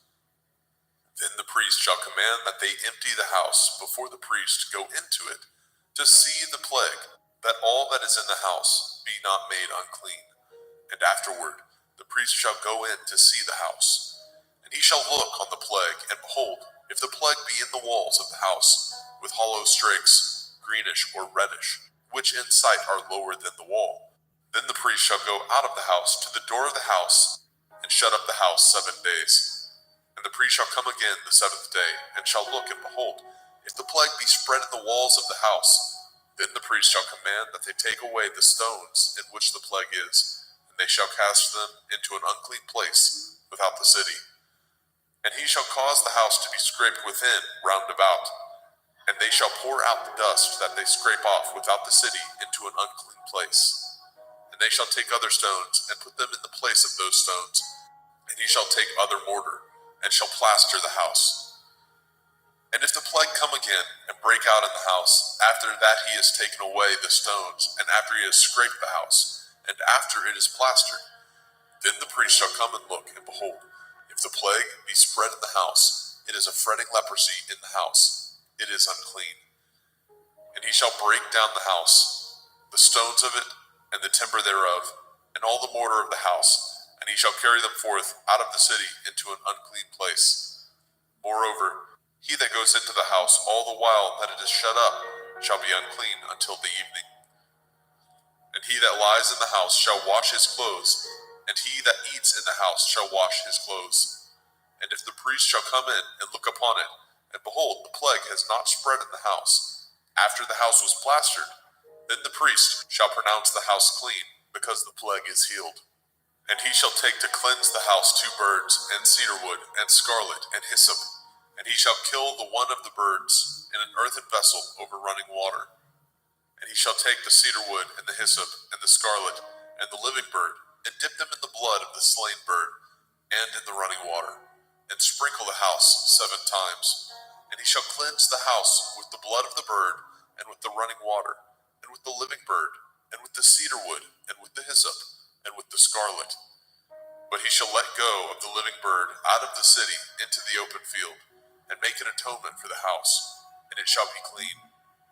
This is the Torah for all manner of plague, of leprosy and scald, and for the leprosy of a garment and of a house, and for a rising, and for a scab, and for a bright spot, to teach when it is unclean, and when it is clean. This is the Torah of leprosy. Vayikra, Leviticus chapter 15. And Yahuwah spoke unto El Moshe and to El Aharon, saying, Speak unto the children of Yasharel, and say unto them, When any man has a running issue out of his flesh, because of his issue he is unclean. And this shall be his uncleanness in his issue, whether his flesh run with his issue, or his flesh be stopped from his issue. It is his uncleanness. Every bed whereon he lies that has the issue is unclean, and everything whereon he sits shall be unclean. And whosoever touches his bed shall wash his clothes, and bathe himself in water, and be unclean until the evening. And he that sits on anything whereon he sat that has the issue shall wash his clothes, and bathe himself in water, and be unclean until the evening. And he that touches the flesh of him that has the issue shall wash his clothes, and bathe himself in water, and be unclean until the evening. And if he that has the issue spit upon him that is clean, then he shall wash his clothes, and bathe himself in water, and be unclean until the evening. And what saddle soever he rides upon that has the issue shall be unclean. And whosoever touches anything that was under him shall be unclean until the evening. And he that bears any of those things shall wash his clothes, and bathe himself in water, and be unclean until the evening. And whomsoever he touches that has the issue, and has not rinsed his hands in water, he shall wash his clothes and bathe himself in water, and be unclean until the evening. And the vessel of earth that he touches, which has the issue, shall be broken, and every vessel of wood shall be rinsed in water.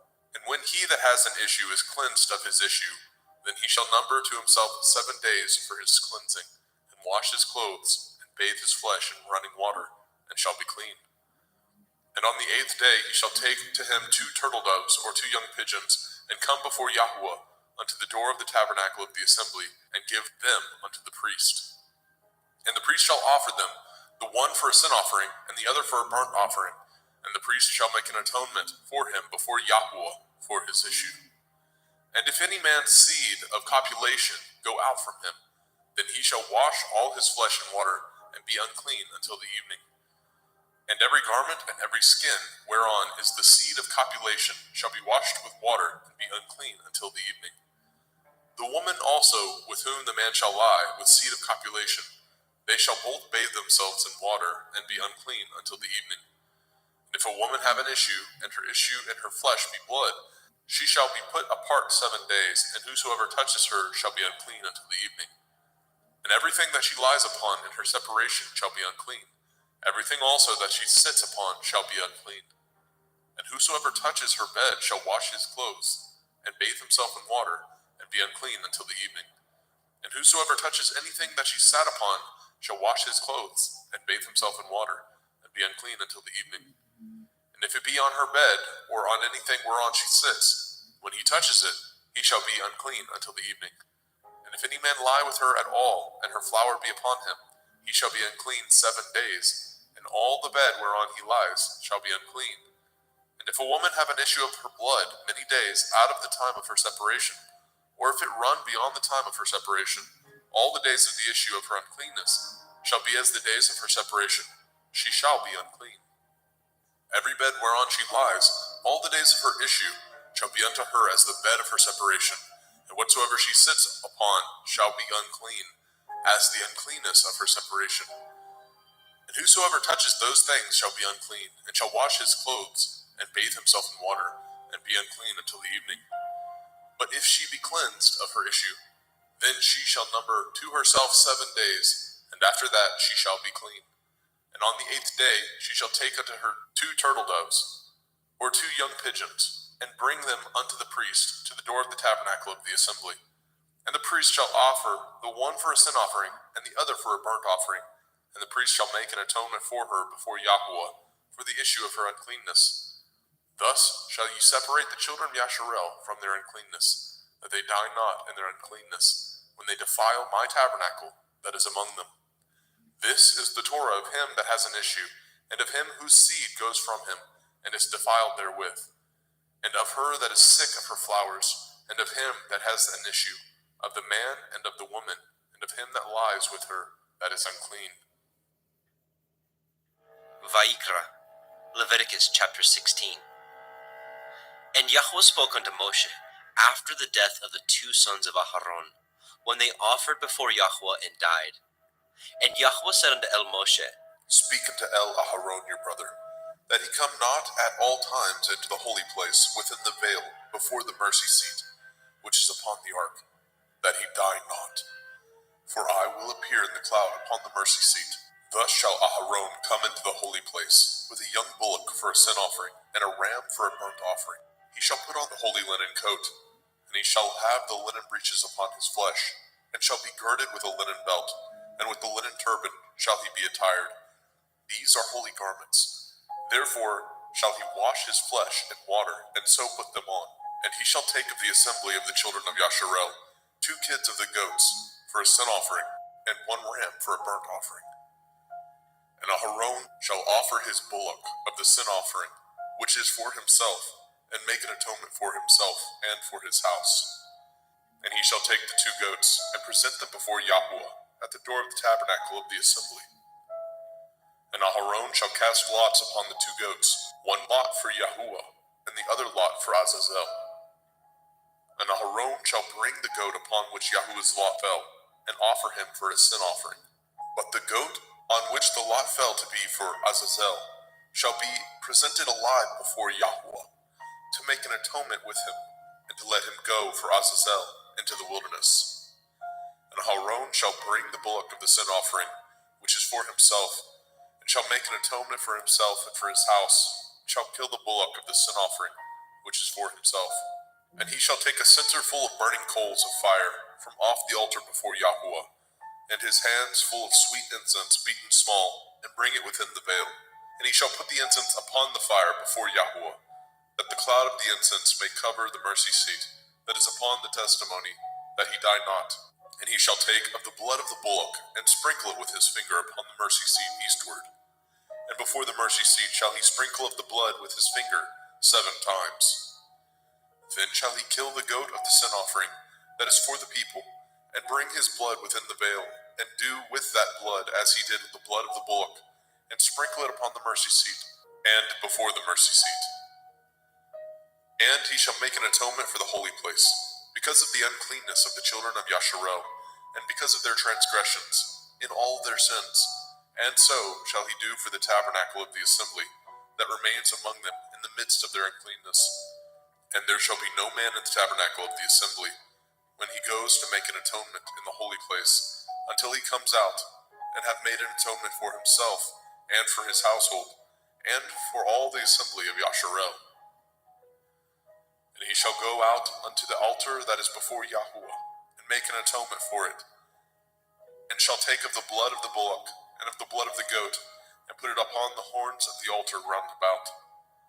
And he shall sprinkle the blood upon it with his finger 7 times, and cleanse it, and hallow it from the uncleanness of the children of Yasharel. And when he has made an end of reconciling the holy place, and the tabernacle of the assembly, and the altar, he shall bring the live goat. And Aharon shall lay both his hands upon the head of the live goat, and confess over him all the iniquities of the children of Yasharel, and all their transgression in all their sins, putting them upon the head of the goat, and shall send him away by the hand of a fit man into the wilderness. And the goat shall bear upon him all their iniquities, unto a land not inhabited, and he shall let go the goat in the wilderness. And Aharon shall come into the tabernacle of the assembly, and shall put off the linen garments which he put on when he went into the holy place, and shall leave them there. And he shall wash his flesh with water in the holy place, and put on his garments, and come forth, and offer his burnt offering, and the burnt offering of the people, and make an atonement for himself and for the people. And the fat of the sin offering shall he burn upon the altar. And he that let go the goat for Azazel shall wash his clothes, and bathe his flesh in water, and afterwards come into the camp. And the bullock for the sin offering, and the goat for the sin offering, and whose blood was brought in to make an atonement in the holy place, shall one carry forth without the camp, and they shall burn in the fire their skins, and their flesh, and their dung. And he that burns them shall wash his clothes, and bathe his flesh in water, and afterwards he shall come into the camp. And this shall be a statute forever unto you, that in the 7th month, on the 10th day of the month, ye shall afflict your souls, and do no work at all, whether it be one of your own country, or a stranger that sojourns among you. For on that day shall the priest make an atonement for you, to cleanse you, that ye may be clean from all your sins before Yahuwah. It shall be a Sabbath of rest unto you, and ye shall afflict your souls by a statute forever. And the priest, whom he shall anoint, and whom he shall consecrate to minister in the priest's office in his father's stead, shall make the atonement, and shall put on the linen clothes, even the holy garments. And he shall make an atonement for the holy sanctuary, and he shall make an atonement for the tabernacle of the assembly, and for the altar, and he shall make an atonement for the priests, and for all the people of the assembly. And this shall be an everlasting statute unto you, to make an atonement for the children of Yasharel for all their sins once a year. And he did as Yahweh commanded Moshe.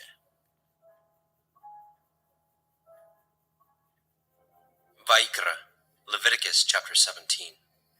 And Yahweh spoke unto Moshe, saying, Speak unto Aharon, and unto his sons, and unto all the children of Yasharel, and say unto them, This is the thing which Yahuwah has commanded, saying, What man soever there be of the house of Yasharel, that kills an ox, or lamb, or goat, in the camp, or that kills it out of the camp, and brings it not unto the door of the tabernacle of the assembly, to offer offer an offering unto Yahweh before the tabernacle of Yahweh, blood shall be imputed unto that man.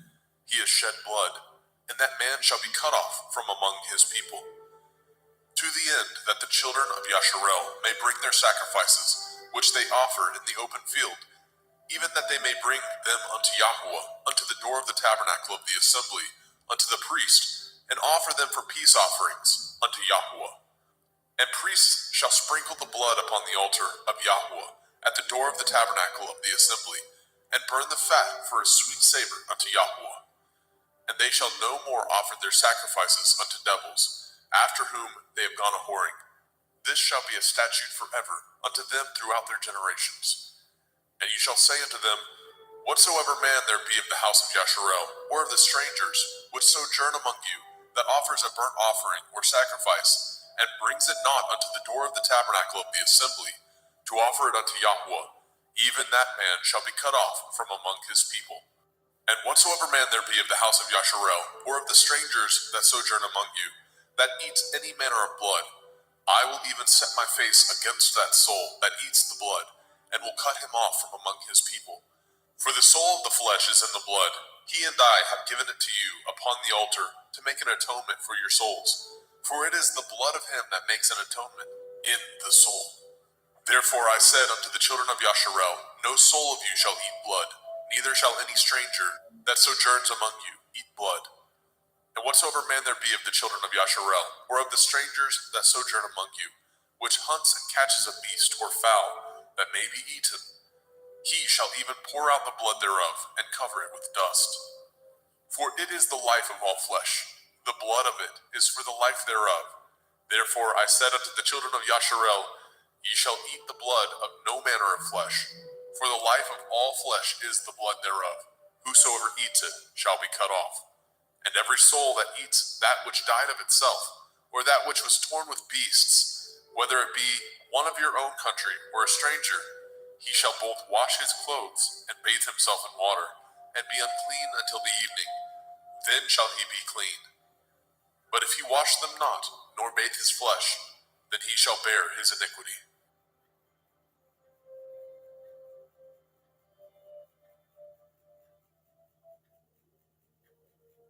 Vayikra, Leviticus chapter 18. And Yahweh spoke unto Moshe, saying, Speak unto the children of Yasharel, and say unto them, I am Yahweh Elohim. After the doings of the land of Mitzrayim, where ye dwell, shall ye not do.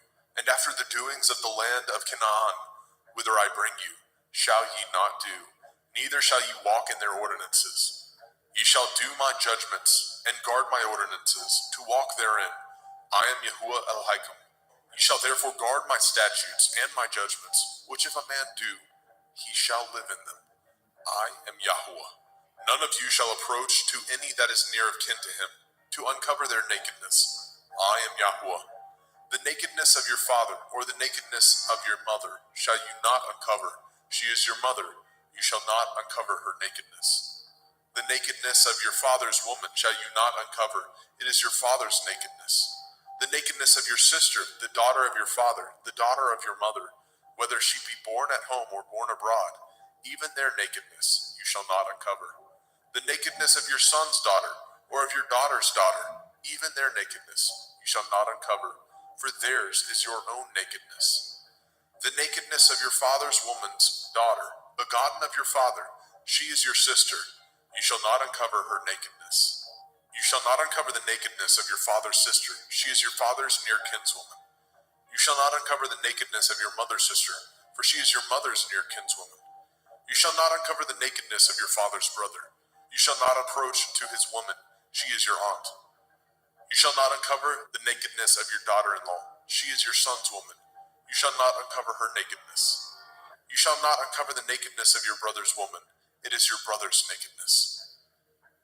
You shall not uncover the nakedness of a woman and her daughter, neither shall you take her son's daughter, or her daughter's daughter, to uncover her nakedness, for they are your near kinswoman.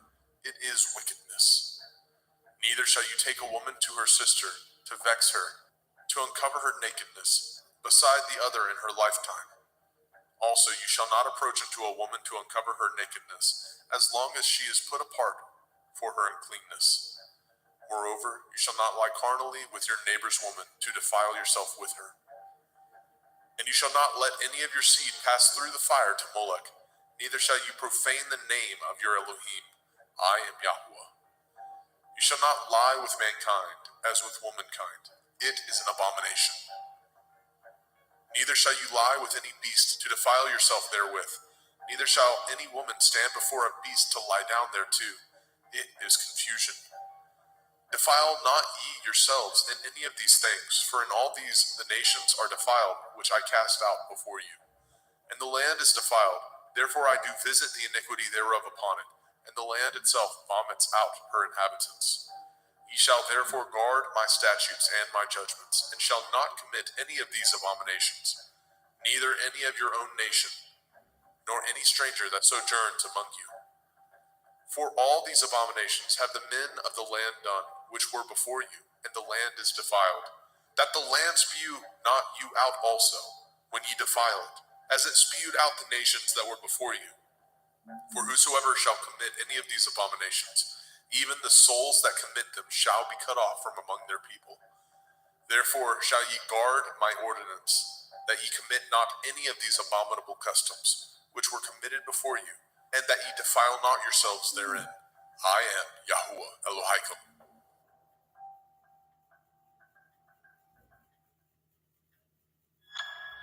Vaikra, Leviticus chapter 19. And Yahuwah spoke unto Moshe, saying, Speak unto all the assembly of the children of Yasharel, and say unto them, Ye shall be holy, for I, Yahuwah Elohim, am holy. Ye shall fear every man his mother and his father, and guard my Shabbathot. I am Yahuwah Elohim. Turn ye not unto idols, nor make to yourselves molten Elohim. I am Yahuwah Elohim. And if ye offer a sacrifice of peace offerings unto Yahuwah, ye shall offer it at your own will. It shall be eaten the same day ye offer it, and on the morrow. And if aught remain unto the third day, it shall be burnt in the fire. And if it be eaten at all on the third day, it is abominable. It shall not be accepted. Therefore everyone that eats it shall bear his iniquity, because he has profaned the hallowed thing of Yahuwah, and that soul shall be cut off from among his people. And when ye reap the harvest of your land, ye shall not wholly reap the corners of your field, neither shall you gather the gleanings of your harvest. And you shall not glean your vineyard, neither shall you gather every grape of your vineyard. You shall leave them for the poor and stranger. I am Yahuwah Elohim. Ye shall not steal, neither deal falsely, neither lie one to another. And ye shall not swear by my name falsely, neither shall you profane the name of your Elohim. I am Yahuwah. You shall not defraud your neighbor, neither rob him.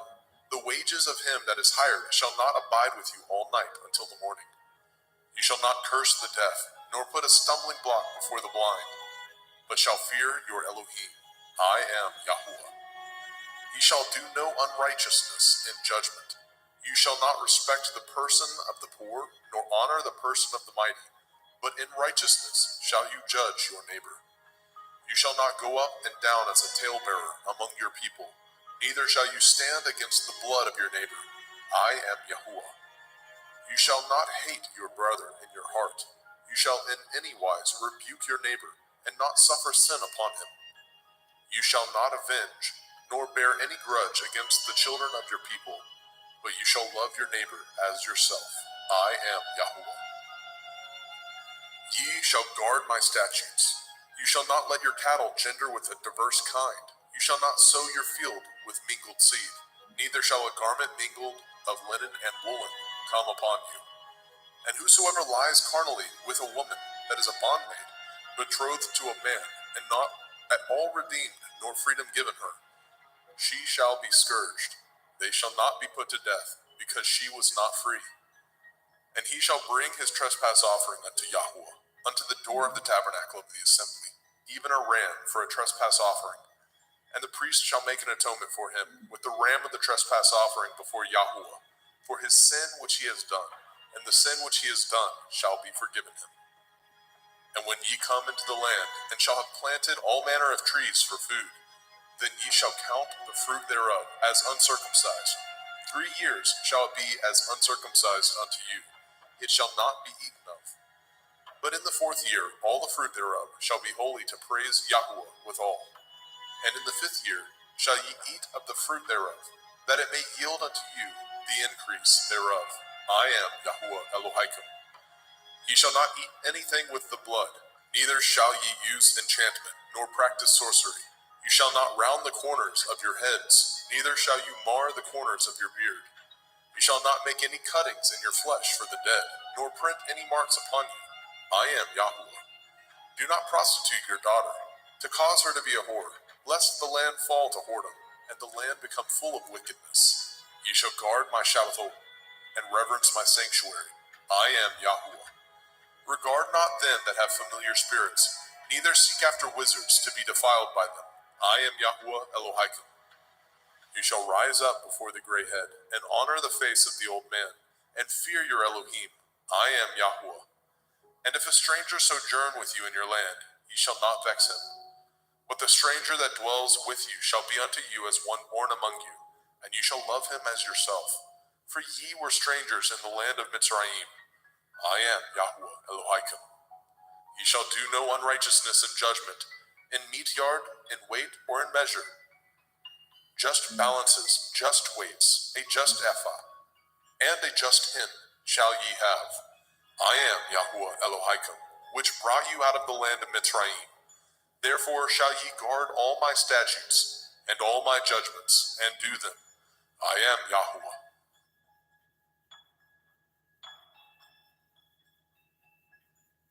Vayikra, Leviticus chapter 20. And Yahweh spoke unto Moshe, saying, Again you shall say to the children of Yasharel, Whosoever he be of the children of Yasharel, or of the strangers that sojourn in Yasharel, that gives any of his seed unto Molech, he shall surely be put to death. The people of the land shall stone him with stones. And I will set my face against that man, and I will cut him off from among his people, because he has given of his seed unto Molech, to defile my sanctuary, and to profane my holy name. And if the people of the land do any ways hide their eyes from the man, when he gives of his seed unto Molech, and kill him not, then I will set my face against that man, and against his family, and will cut him off, and all that go a-whoring after him, to commit whoredom with Molech, from among their people. And the soul that turns after such as have familiar spirits, and after wizards, to go a-whoring after them, I will even set my face against that soul, and will cut him off from among his people. Sanctify yourselves, therefore, and be ye holy, for I am Yahweh Elohim, and ye shall guard my statutes, and do them. I am Yahweh Mekodishkim. For everyone that curses his father or his mother shall surely be put to death. He has cursed his father or his mother, his blood shall be upon him. And the man that breaks wedlock with another man's woman, even he that breaks wedlock with his neighbor's woman, the man and the woman that breaks wedlock shall surely be put to death. And the man that lies with his father's woman has uncovered his father's nakedness. Both of them shall surely be put to death. Their blood shall be upon them. And if a man lie with his daughter-in-law, both of them shall surely be put to death. They have wrought confusion. Their blood shall be upon them. If a man also lie with mankind, as he lies with a woman, both of them have committed an abomination. They shall surely be put to death. Their blood shall be upon them. And if a man take a woman and her mother, it is wickedness. They shall be burnt with fire, both he and they, that there be no wickedness among you. And if a man lie with a beast, he shall surely be put to death, and ye shall slay the beast. And if a woman approach unto any beast, and lie down thereto, you shall kill the woman and the beast. They shall surely be put to death. Their blood shall be upon them. And if a man shall take his sister, his father's daughter, or his mother's daughter, and see her nakedness, and she see his nakedness, it is a wicked thing, and they shall be cut off in the sight of their people.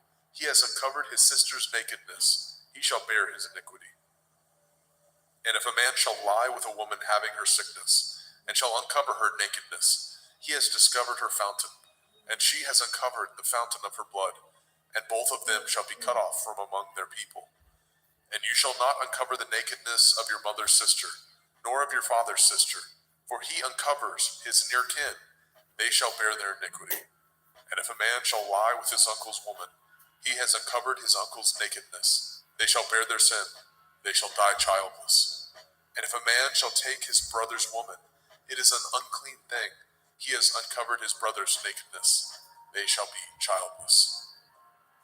Ye shall therefore guard all my statutes and all my judgments, and do them, that the land whither I bring you to dwell therein spew you not out. And ye shall not walk in the manner of the nation which I cast out before you. For they committed all these things, and therefore I abhorred them. But I have said unto you, ye shall inherit their land, and I will give unto you to possess it, a land that flows with milk and honey. I am Yahweh Elohim, which have separated you from other people. Ye shall therefore put difference between clean beasts and unclean, and between unclean fowls and clean. And ye shall not make your souls abominable by beast, or by fowl, or by any manner of living thing that creeps on the ground, which I have separated from you as unclean. And ye shall be holy unto me, for I, Yahweh, am holy, and have severed you from other people, that ye should be mine. A man also, or a woman that has a familiar spirit, or that is a wizard, shall surely be put to death. They shall stone them with stones. Their blood shall be upon them. Vayikra, Leviticus chapter 21. And Yahweh said unto Moshe, Speak unto the priests, the sons of Aharon, and say unto them, There shall none be defiled for the dead among his people, but for his kin that is near unto him, that is, for his mother, and for his father, and for his son, and for his daughter, and for his brother, and for his sister a virgin, that is nigh unto him, which has had no man, for her may he be defiled. But he shall not defile himself, being a chief among his people, to profane himself. They shall not make baldness upon their head, neither shall they shave off the corners of their beard, nor make any cuttings in their flesh. They shall be holy unto their Elohim, and not profane the name of their Elohim. For the offerings of Yahweh made by fire, and the bread of their Elohim they do offer. Therefore they shall be holy. They shall not take a woman that is a whore, or profane, neither shall they take a woman put away from her man, for he is holy unto his Elohim. You shall sanctify him therefore, for he offers the bread of your Elohim. He shall be holy unto you, for I, Yahweh, which sanctify you, am holy. And the daughter of any priest, if she profane herself by playing the whore, she profanes her father, she shall be burnt with fire. And he that is high priest among his brethren, upon whose head the anointing oil was poured, and that is consecrated to put on the garments, shall not uncover his head, nor rend his clothes. Neither shall he go in to any dead body, nor defile himself for his father, or for his mother. Neither shall he go out of the sanctuary, nor profane the sanctuary of his Elohim, for the crown of the anointing oil of his Elohim is upon him. I am Yahweh. And he shall take a woman in her virginity, a widow or a divorced woman, or profane, or a harlot, these shall he not take, but he shall take a virgin of his own people to be his woman. Neither shall he profane his seed among his people, for I, Yahweh, do sanctify him. And Yahweh spoke unto Moshe, saying, Speak unto El-Aharon, saying, Whosoever he be of your seed in their generations, that has any blemish, let him not approach to offer the bread of his Elohim. For whosoever man he be that has a blemish, he shall not approach, a blind man or a lame, or he that has a flat nose, or anything superfluous, or a man that is broken-footed, or broken-handed, or crook-backed, or a dwarf, or that has a blemish in his eye, or be scurvy, or scabbed, or has his stones broken. No man that has a blemish of the seed of Aharon the priest shall come nigh to offer the offerings of Yahweh, made by fire. He has a blemish. He shall not come nigh to offer the bread of his Elohim. He shall not eat the bread of his Elohim, both of the most holy and of the holy. Only he shall not go in unto the veil, nor come nigh unto the altar, because he has a blemish.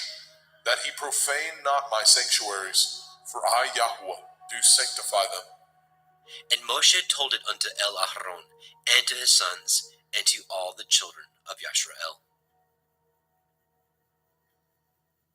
Vayikra, Leviticus chapter 22. And Yahweh spoke unto Moshe, saying, Speak unto Aharon and to his sons, that they separate themselves from the holy things of the children of Yasharel, and that they profane not my holy name in those things, which they hallow unto me. I am Yahweh. Say unto them, whosoever he be of all your seed among your generations, that goes unto the holy things, which the children of Yasharel hallow unto Yahweh, having his uncleanness upon him, that soul shall be cut off from my presence. I am Yahweh. What man soever of the seed of Aharon is a leper, or has a running issue, he shall not eat of the holy things until he be clean. And whoso touches anything that is unclean by the dead, or a man whose seed goes from him, or whosoever touches any creeping thing whereby he may be made unclean, or a man of whom he may take uncleanness, whatsoever uncleanness he has, the soul which has touched any such thing shall be unclean until evening, and shall not eat of the holy things, unless he wash his flesh with water. And when the sun is down, he shall be clean, and shall afterward eat of the holy things, because it is his food. That which dies of itself, or is torn with beasts, he shall not eat, to defile himself therewith. I am Yahweh. They shall therefore guard my ordinance, lest they bear sin for it, and die therefore. If they profane it, I, Yahweh, do sanctify them. There shall no stranger eat of the holy thing. A sojourner of the priest, or a hired servant, shall not eat of the holy thing. But if the priest buy any soul with his money, he shall eat of it, and he that is born in his house, they shall eat of his meat. If the priest's daughter also be married unto a stranger, she may not eat of an offering of the holy things. But if the priest's daughter be a widow or divorced, and have no child, and is returned unto her father's house, as in her youth, she shall eat of her father's meat, but there shall no stranger eat thereof. And if a man eat of the holy thing unwittingly, then he shall put the fifth part thereof unto it, and shall give it unto the priest with the holy thing.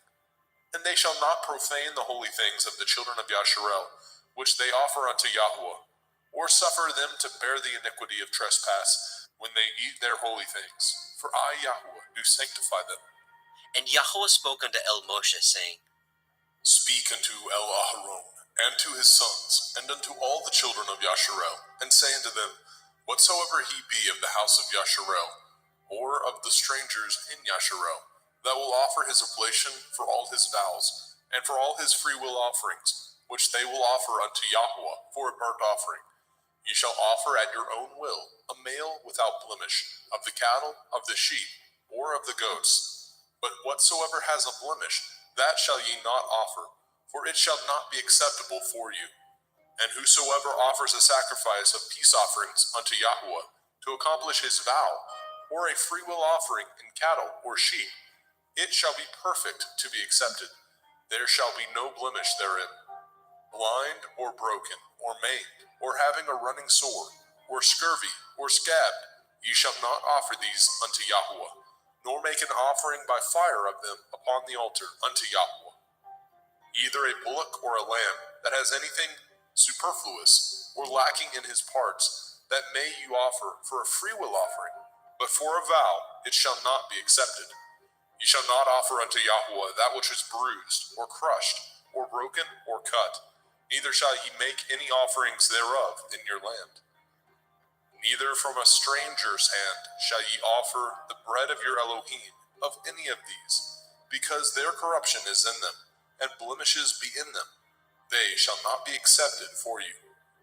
And Yahweh spoke unto Moshe, saying, When a bullock or a sheep or a goat is brought forth, then it shall be 7 days under the dam, and from the 8th day and thenceforth it shall be accepted for an offering made by fire unto Yahweh.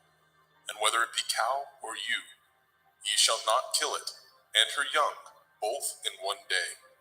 And when ye offer a sacrifice of thanksgiving unto Yahweh, offer it at your own will. On the same day it shall be eaten up. Ye shall leave none of it until the morrow. I am Yahweh. Therefore shall ye guard my commandments, and do them. I am Yahweh. Neither shall ye profane my holy name, but I will be hallowed among the children of Yasharel. I am Yahweh, which hallow you, that brought you out of the land of Mizraim, to be your Elohim. I am Yahweh.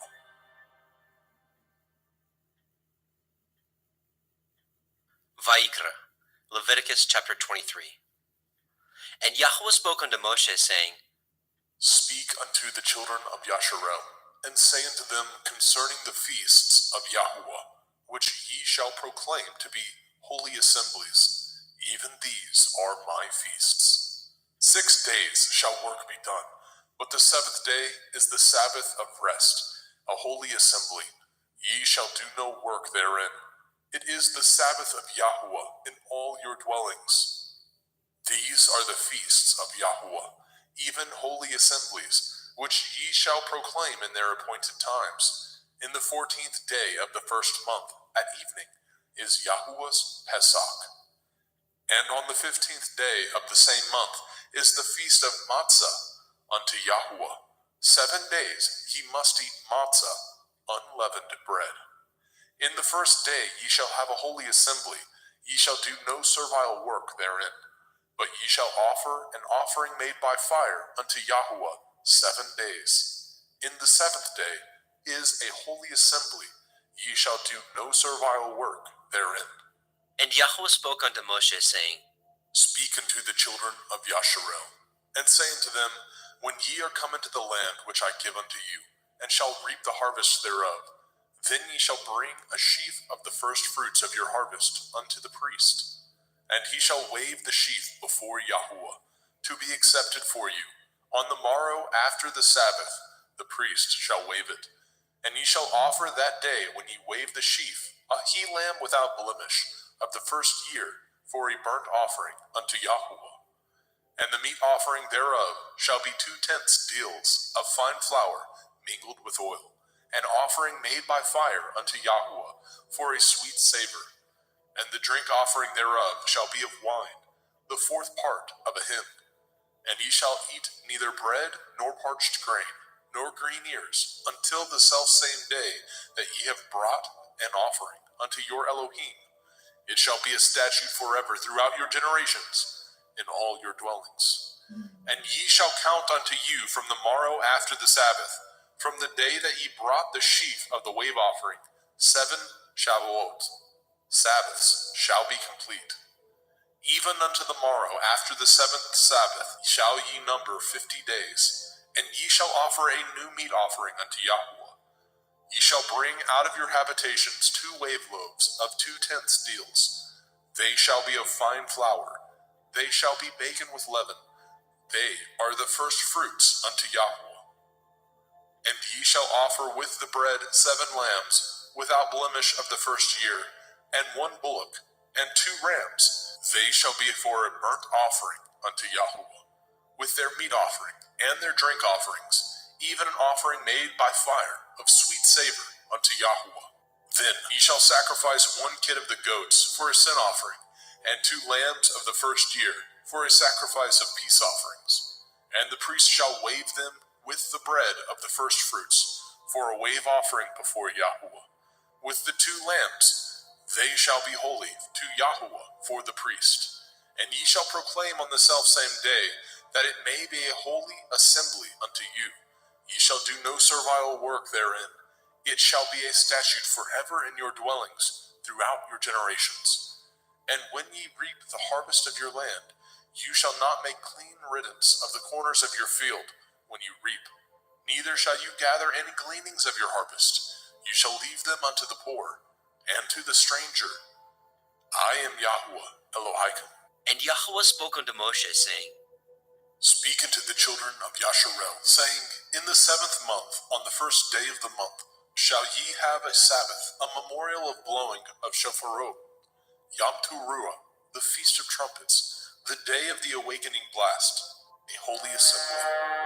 Ye shall do no servile work therein, but ye shall offer an offering made by fire unto Yahuwah. And Yahweh spoke unto Moshe, saying, Also on the 10th day of this 7th month is Yom Kippurim, the day of atonement. It shall be a holy assembly unto you, and ye shall afflict your souls, and offer an offering made by fire unto Yahuwah. And ye shall do no work in that same day, for it is Yom Kippurim, to make an atonement for you before Yahuwah Elohaikum. For whatsoever soul it be that shall not be afflicted in that same day, he shall be cut off from among his people. And whatsoever soul it be that does any work in that same day, the same soul will I destroy from among his people. Ye shall do no manner of work. It shall be a statute forever throughout your generations, in all your dwellings. It shall be unto you a Sabbath of rest, and ye shall afflict your souls in the 9th day of the month at evening. From evening unto evening shall ye celebrate your Sabbath. And Yahweh spoke unto Moshe, saying, Speak unto the children of Yasharel, saying, The 15th day of this 7th month shall be the feast of Sukkot, tabernacles, for 7 days unto Yahuwah. On the first day shall be a holy assembly. Ye shall do no servile work therein. 7 days ye shall offer an offering made by fire unto Yahuwah. On the 8th day shall be a holy assembly unto you, and ye shall offer an offering made by fire unto Yahuwah. It is a solemn assembly, and ye shall do no servile work therein. These are the feasts of Yahuwah, which ye shall proclaim to be holy assemblies, to offer an offering made by fire unto Yahuwah, a burnt offering and a meat offering, a sacrifice and drink offerings, everything upon his day. Besides the Shavuot, Sabbaths of Yahuwah, and beside your gifts, and beside all your vows, and beside all your freewill offerings, which ye give unto Yahuwah. Also in the 15th day of the 7th month, when ye have gathered in the fruit of the land, ye shall keep a feast unto Yahuwah 7 days. On the first day shall be a Sabbath, and on the 8th day shall be a Sabbath. And ye shall take you on the first day the boughs of goodly trees, branches of palm trees, and the boughs of thick trees, and willows of the brook, and ye shall rejoice before Yahuwah Elohaikum 7 days. And ye shall keep it a feast unto Yahuwah 7 days in the year. It shall be a statute forever in your generations. Ye shall celebrate it in the 7th month. Ye shall dwell in sukkahs, booths, 7 days. All that are Yasharel born shall dwell in sukkahs. That your generations may know that I made the children of Yasharel to dwell in sukkahs, when I brought them out of the land of Mitzrayim. I am Yahuwah Elohaikum. And Moshe declared unto the children of Yasharel the feasts of Yahuwah.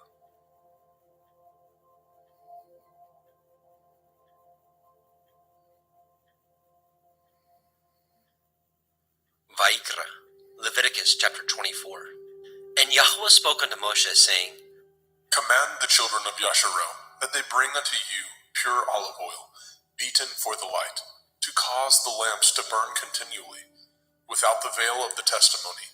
In the tabernacle of the assembly shall Aharon order it from the evening unto the morning before Yahuwah continually. It shall be a statute forever in your generations. He shall order the lamps upon the pure menorah, 7-branched candlestick, before Yahuwah continually. And you shall take fine flour, and bake 12 cakes thereof. 2/10 deals shall be in 1 cake. And you shall set them in 2 rows, 6 on a row, upon the pure table before Yahuwah. And you shall put pure frankincense upon each row, that it may be on the bread for a memorial, even a memorial made by fire unto Yahuwah. Every Sabbath he shall set it in order before Yahuwah continually, being taken from the children of Yasharel by an everlasting covenant.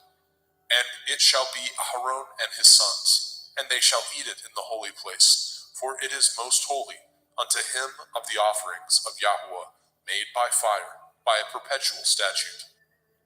And the son of a Yashareliteth woman, whose father was a Mitzri, went out among the children of Yasharel. And this son of the Yashareliteth woman and a man of Yashrael strove together in the camp. And the Yashraeliteth woman's son blasphemed the name of Yahweh, and cursed. And they brought him unto Moshe, and his mother's name was Shelomith, the daughter of Divri, of the tribe of Dan. And they put him in ward, that the mind of Yahweh might be showed them. And Yahweh spoke unto Moshe, saying, Bring forth him that has cursed without the camp, and let all that heard him lay their hands upon his head, and let all the assembly stone him. And you shall speak unto the children of Yasharel, saying, Whosoever curses his Elohim shall bear his sin. And he that blasphemes the name of Yahweh, he shall surely be put to death. And all the assembly shall certainly stone him, as well the stranger, as he that is born in the land, when he blasphemes the name of Yahweh, shall be put to death. And he that kills any man shall surely be put to death. And he that kills a beast shall make it good, beast for beast. And if a man cause a blemish in his neighbor, as he has done, so shall it be done to him. Breach for breach, eye for eye, tooth for tooth. As he has caused a blemish in a man, so shall it be done to him again. And he that kills a beast, he shall restore it. And he that kills a man, he shall be put to death. Ye shall have one manner of law, as well for the stranger, as for one of your own country. For I am Yahweh Elohim. And Moshe spoke to the children of Yashrael, that they should bring forth him that had cursed out of the camp, and stone him with stones. And the children of Yashrael did as Yahweh commanded Moshe.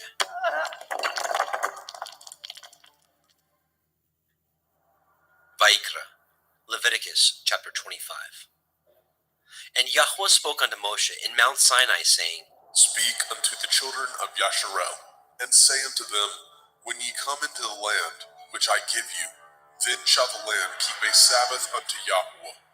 6 years you shall sow your field, and 6 years you shall prune your vineyard, and gather in the fruit thereof. But in the 7th year shall be a Sabbath of rest unto the land, a Sabbath for Yahweh. You shall neither sow your field, nor prune your vineyard. That which grows of its own accord of your harvest you shall not reap, neither gather the grapes of your vine undressed, for it is a year of rest unto the land. And the Sabbath of the land shall be food for you and for your servant, and for your maid, and for your hired servant, and for your stranger that sojourns with you, and for your cattle, and for the beasts that are in your land, shall all the increase thereof be meat. And you shall number 7 Shabbathot, Sabbaths of years unto you, 7 times 7 years, and the space of the 7 Shabbathot of years shall be unto you 49 years. Then shall you cause the shofar of the Jubilee to sound on the 10th day of the 7th month, in Yom Kippurim, the Day of Atonement, shall ye make the shofar sound throughout all your land. And ye shall hallow the 50th year, and proclaim liberty throughout all the land unto all the inhabitants thereof. It shall be a jubilee unto you, and ye shall return every man unto his possession, and ye shall return every man unto his family. A jubilee shall that 50th year be unto you. Ye shall not sow, neither reap that which grows of itself in it, nor gather the grapes in it of your vine undressed. For it is the Jubilee, it shall be holy unto you. Ye shall eat the increase thereof out of the field. In the year of this Jubilee, ye shall return every man unto his possession. And if ye sell aught unto your neighbor, or buy aught of your neighbor's hand, ye shall not oppress one another. According to the number of years after the Jubilee, you shall buy of your neighbor, and according unto the number of years of the fruits, he shall sell unto you. According to the multitude of years, you shall increase the price thereof, and according to the fewness of years, you shall diminish the price of it. For according to the number of the years of the fruits, he sells unto you.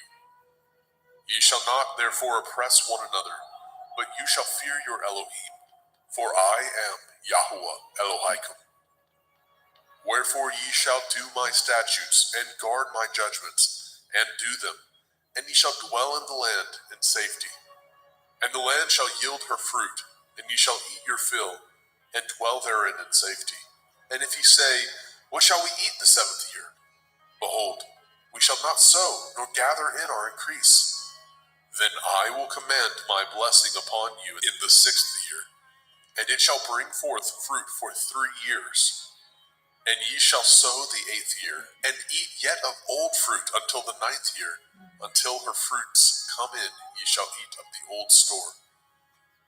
The land shall not be sold forever, for the land is mine, and ye are strangers and sojourners with me. And in all the land of your possession ye shall grant a redemption for the land. If your brother be waxen poor, and has sold away some of his possession, and if any of his kin come to redeem it, then shall he redeem that which his brother sold. And if the man have not to redeem it, and himself be able to redeem it, then let him count the years of the sale thereof, and restore the overplus unto the man whom he sold it, that he may return unto his possession. But if he be not able to restore it to him, then that which is sold shall remain in the hand of him that has bought it until the year of Jubilee. And in the Jubilee it shall go out, and he shall return unto his possession. And if a man sell a dwelling house in a walled city, then he may redeem it within a whole year after it is sold. Within a full year may he redeem it. And if it be not redeemed within the space of a full year, then the house that is in the walled city shall be established forever to him, that brought it throughout his generations. It shall not go out in the Jubilee. But the houses of the villages which have no wall round about them shall be counted as the fields of the country. They may be redeemed, and they shall go out in the Jubilee. Notwithstanding, the cities of the Leviim, of the houses of the cities of their possession, may the Leviim redeem at any time. And if a man purchases of the Leviim, then the house that was sold and the city of his possession shall go out in the year of Jubilee. For the houses of the cities of the Leviim are their possession among the children of Yasharel. But the field of the suburbs of their cities may not be sold, for it is their perpetual possession. And if your brother be waxen poor and fallen in decay with you, then you shall relieve him, yea, though he be a stranger or a sojourner, that he may live with you. Take no usury of him, or increase, but fear your Elohim, that your brother may live with you. You shall not give him your money upon usury, nor lend him your victuals for increase. I am Yahuwah Elohaikum, which brought you forth out of the land of Mitzrayim, to give you the land of Canaan, and to be your Elohim. And if your brother that dwells by you be waxen poor, and be sold unto you, you shall not compel him to serve as a bondservant, but as a hired servant, and as a sojourner. He shall be with you, and shall serve you unto the year of Jubilee. And then shall he depart from you, both he and his children with him, and shall return unto his own family, and unto the possession of his fathers shall he return. For they are my servants, which I brought forth out of the land of Mitzrayim. They shall not be sold as bondmen. You shall not rule over him with rigor, but shall fear your Elohim. Both your bondmen and your bondmaids, which you shall have, shall be of the heathen that are round about you. Of them shall ye buy bondmen and bondmaids. Moreover, of the children of the strangers that do sojourn among you, of them shall ye buy, and of their families that are with you, which they begat in your land, and they shall be your possession. And ye shall take them as an inheritance for your children after you, to inherit them for a possession. They shall be your bondmen forever. But over your brethren, the children of Yasharel, you shall not rule one over another with rigor.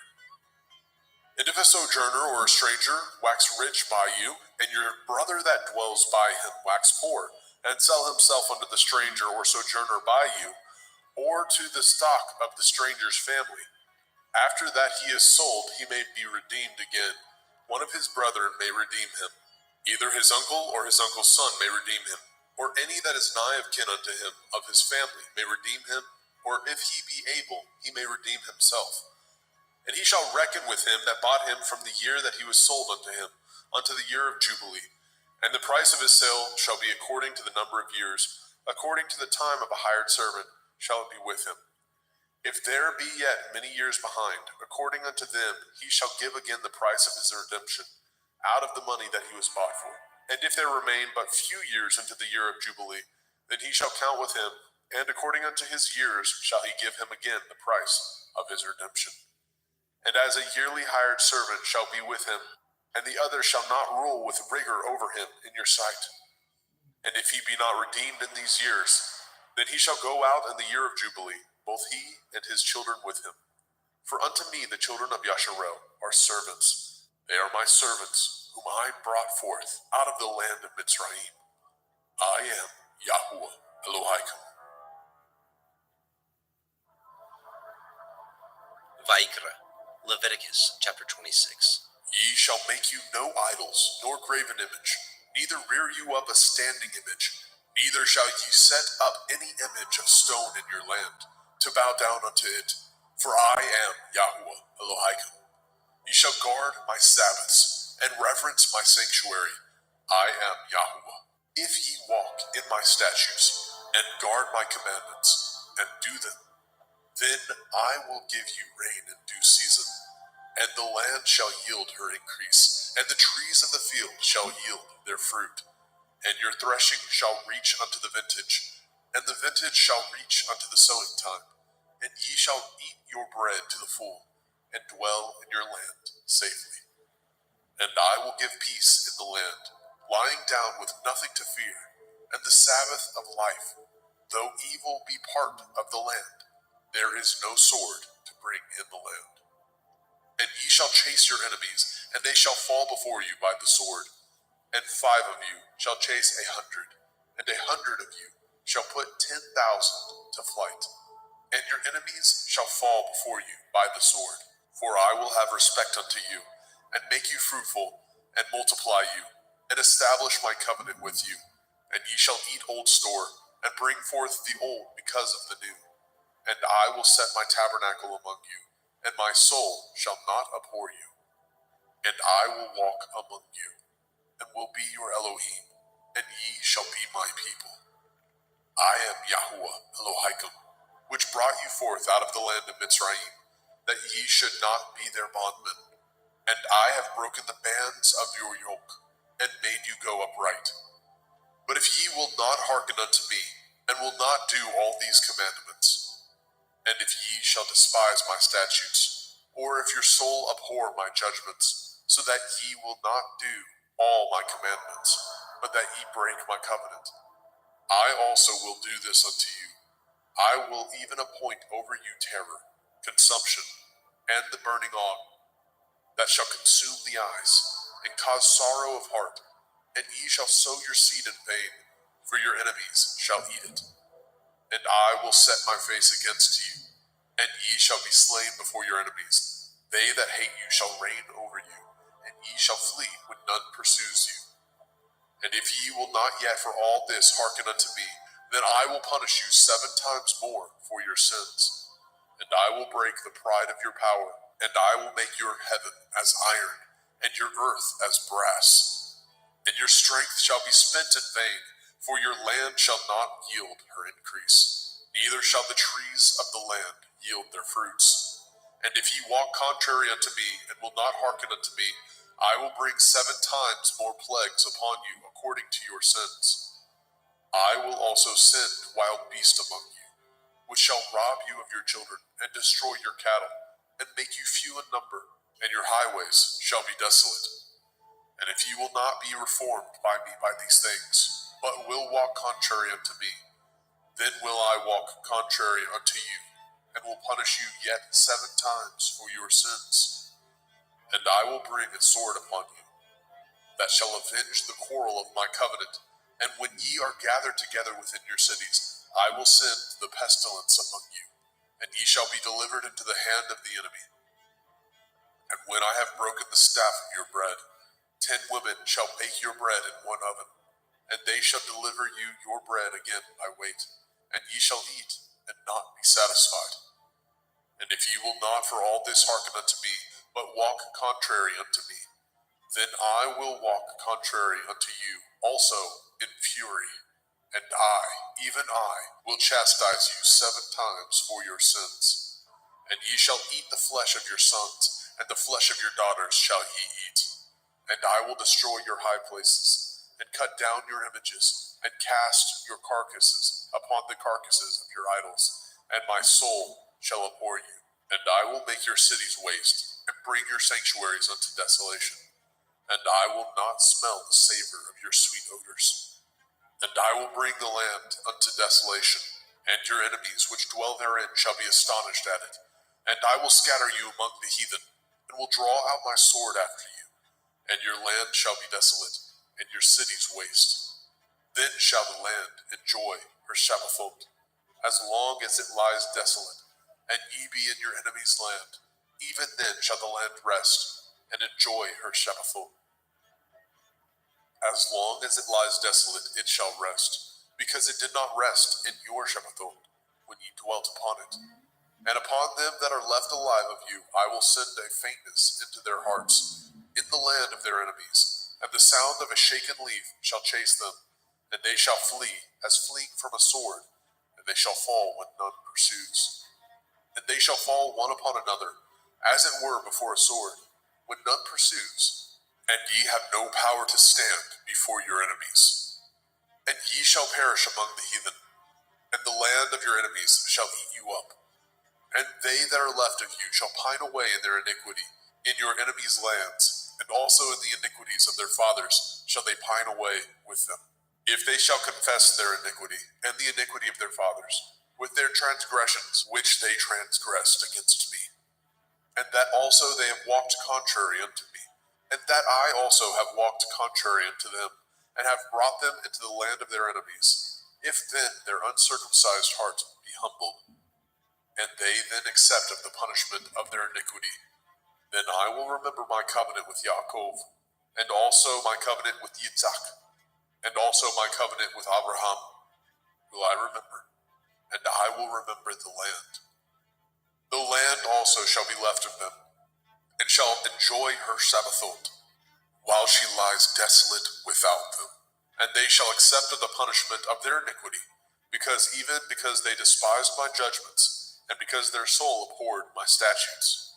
And yet, for all that, when they be in the land of their enemies, I will not cast them away, neither will I abhor them, to destroy them utterly, and to break my covenant with them. For I am Yahweh Elohim. But I will for their sakes remember the covenant of their ancestors, whom I brought forth out of the land of Mitzrayim, in the sight of the heathen, that I might be their Elohim. I am Yahweh. These are the commandments and judgments and Torah, which Yahweh made between him and the children of Yisrael in Mount Sinai by the hand of Moshe.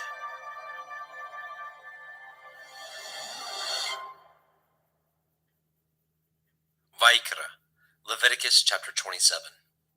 And Yahweh spoke unto Moshe, saying, Speak unto the children of Yasharel, and say unto them, When a man shall make a singular vow, the persons shall be for Yahuwah by your estimation. And your estimation shall be of the male from 20 years old, even unto 60 years old. Even your estimation shall be 50 shekels of silver, after the shekel of the sanctuary. And if it be a female, then your estimation shall be 30 shekels. And if it be from 5 years old, even unto 20 years old, then your estimation shall be of the male 20 shekels, and for the female 10 shekels.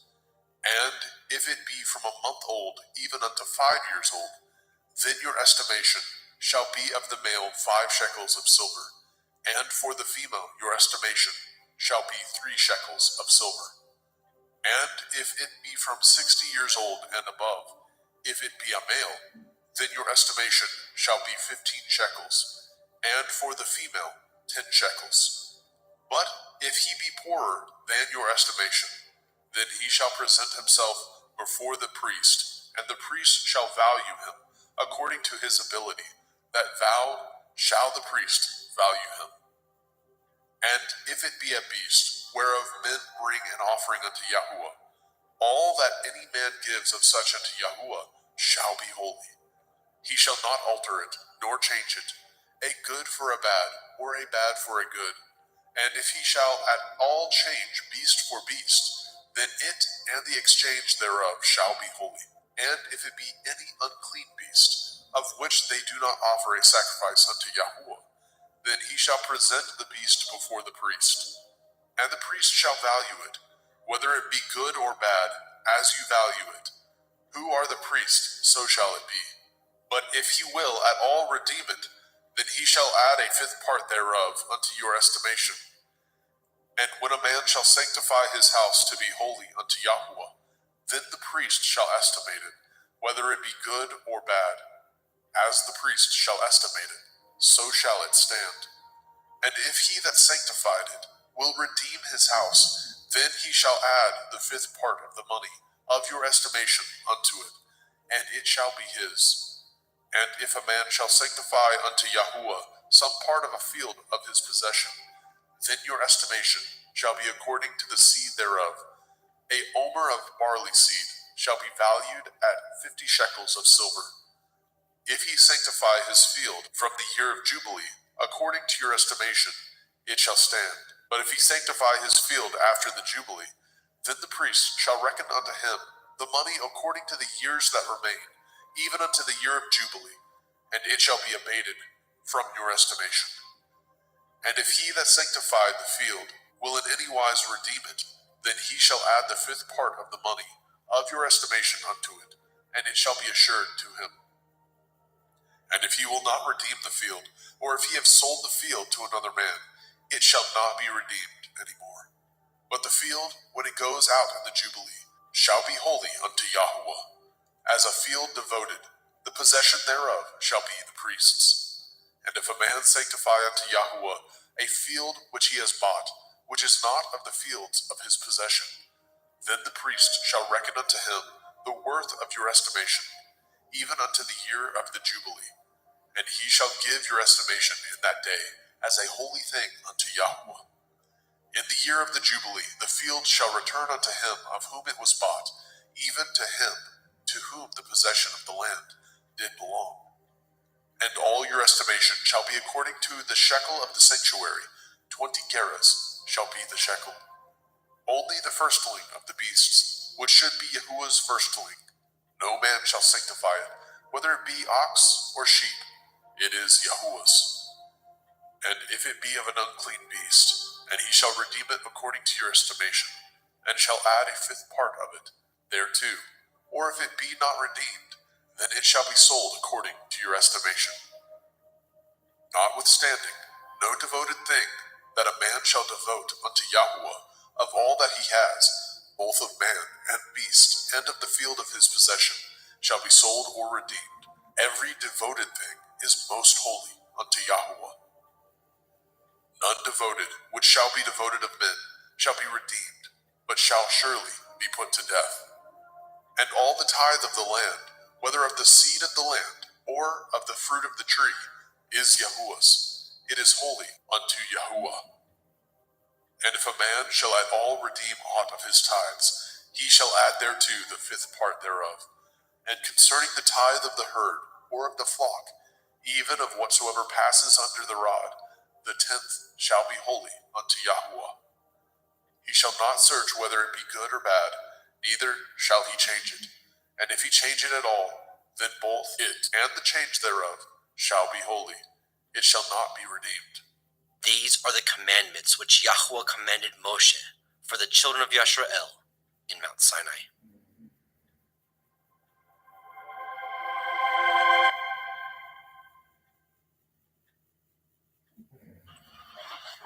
Go ahead and mute.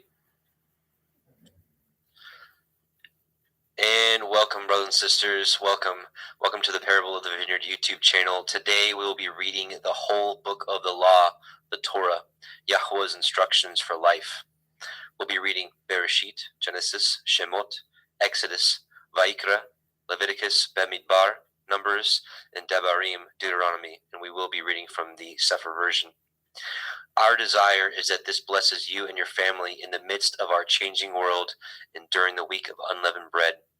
While the world is currently in fear and has cast off the yoke of the Torah, we know there is a group of peculiar people that Yahweh is waking up and bringing back to his ways and giving us peace within these dark final hours. Hallelujah. Let's take a moment and bow our heads and bow our hearts to Yahweh as we petition him to bless this meeting, bless this reading. Yahweh Sebaoth, we come to you in Yahusha's name, the Elohim of Abraham, Yitzchak, and Yaakov. We thank you, Abba, for waking us up in these dark times, waking us up to belief in your true Son, Yahusha HaMashiach, who gave himself, offered himself for us, and his blood cleanses us. We thank you. We also thank you for waking us up to your marvelous Torah, Abba, and we pray that this is a sweet savor before you, and we pray that the words of this Torah penetrate the hearts of anyone that may hear it.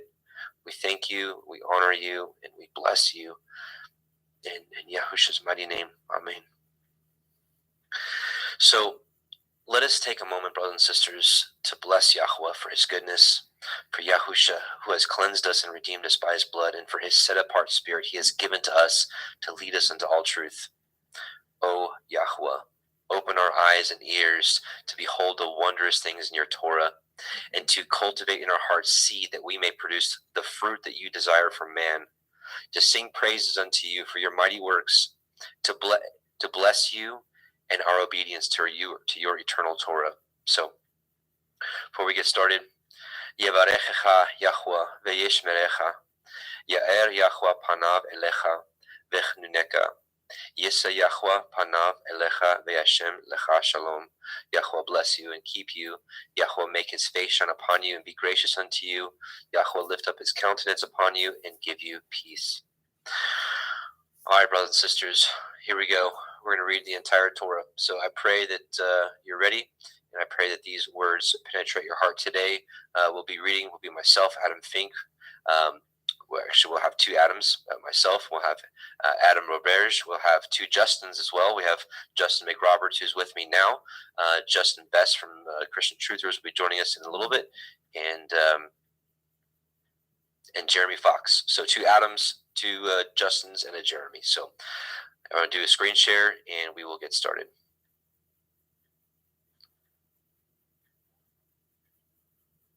Oops.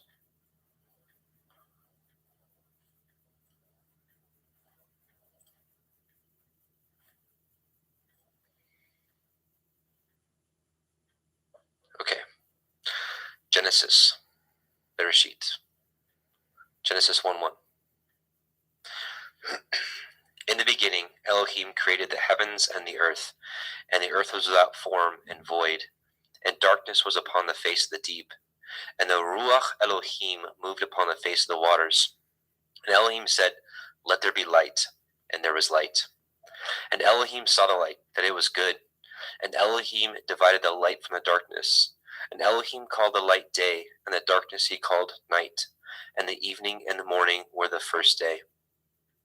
And Elohim said, "Let there be a firmament in the midst of the waters, and let it divide the waters from the waters."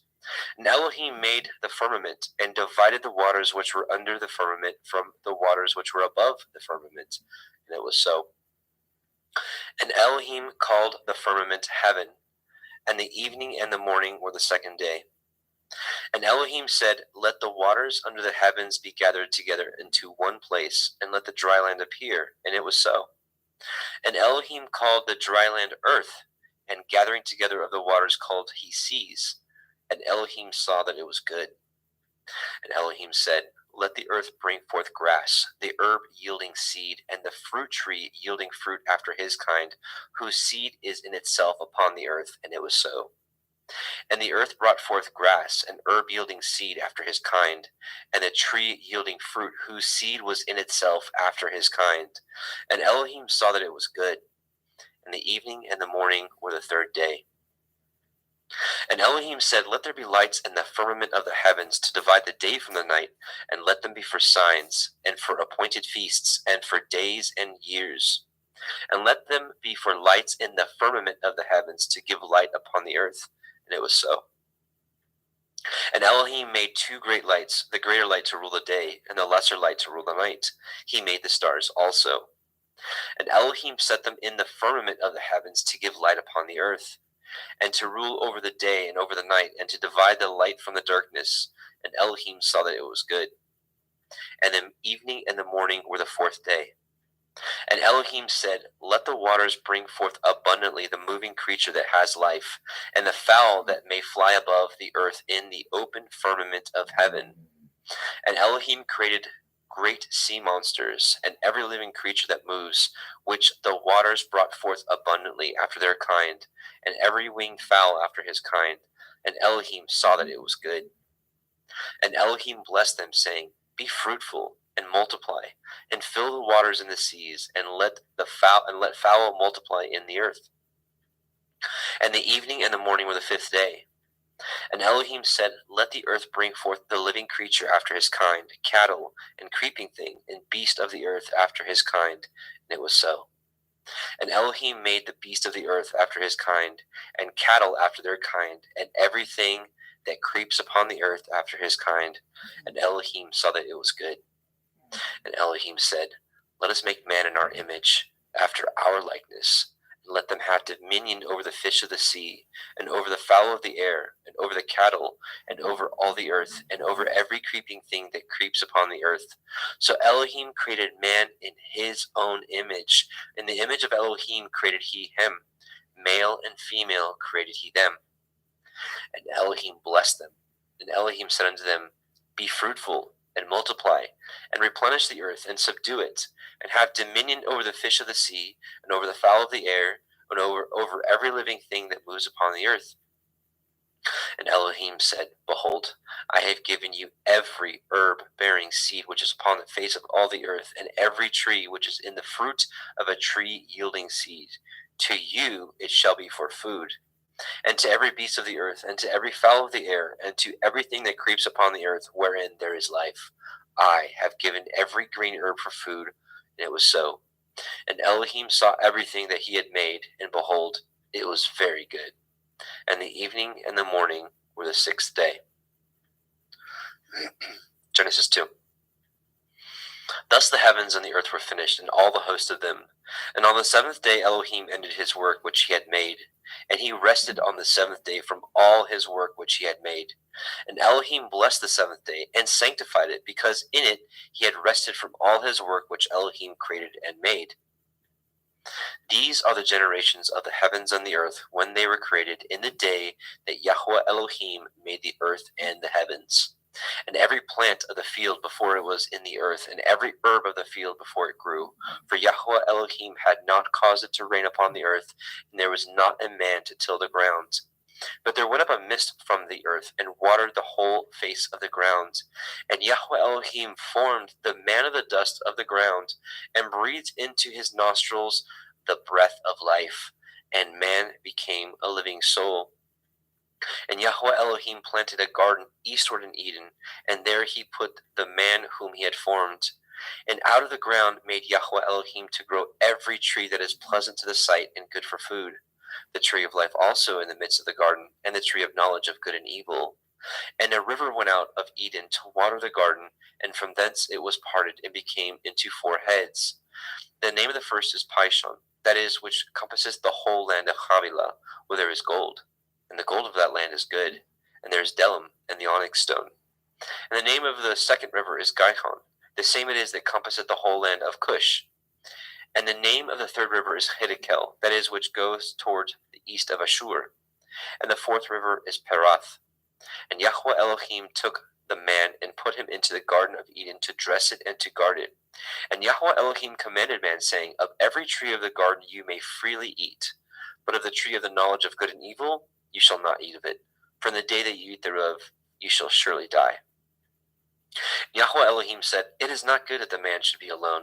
I will make him a helpmeet for him. And out of the ground Yahweh Elohim formed every beast of the field, and every fowl of the air, and brought them unto the man to see what he would call them. And whatsoever the man called every living creature, that was the name thereof. And the man gave names to all cattle, and to the fowl of the air, and to every beast of the field. But for the man there is not found a helpmeet for him.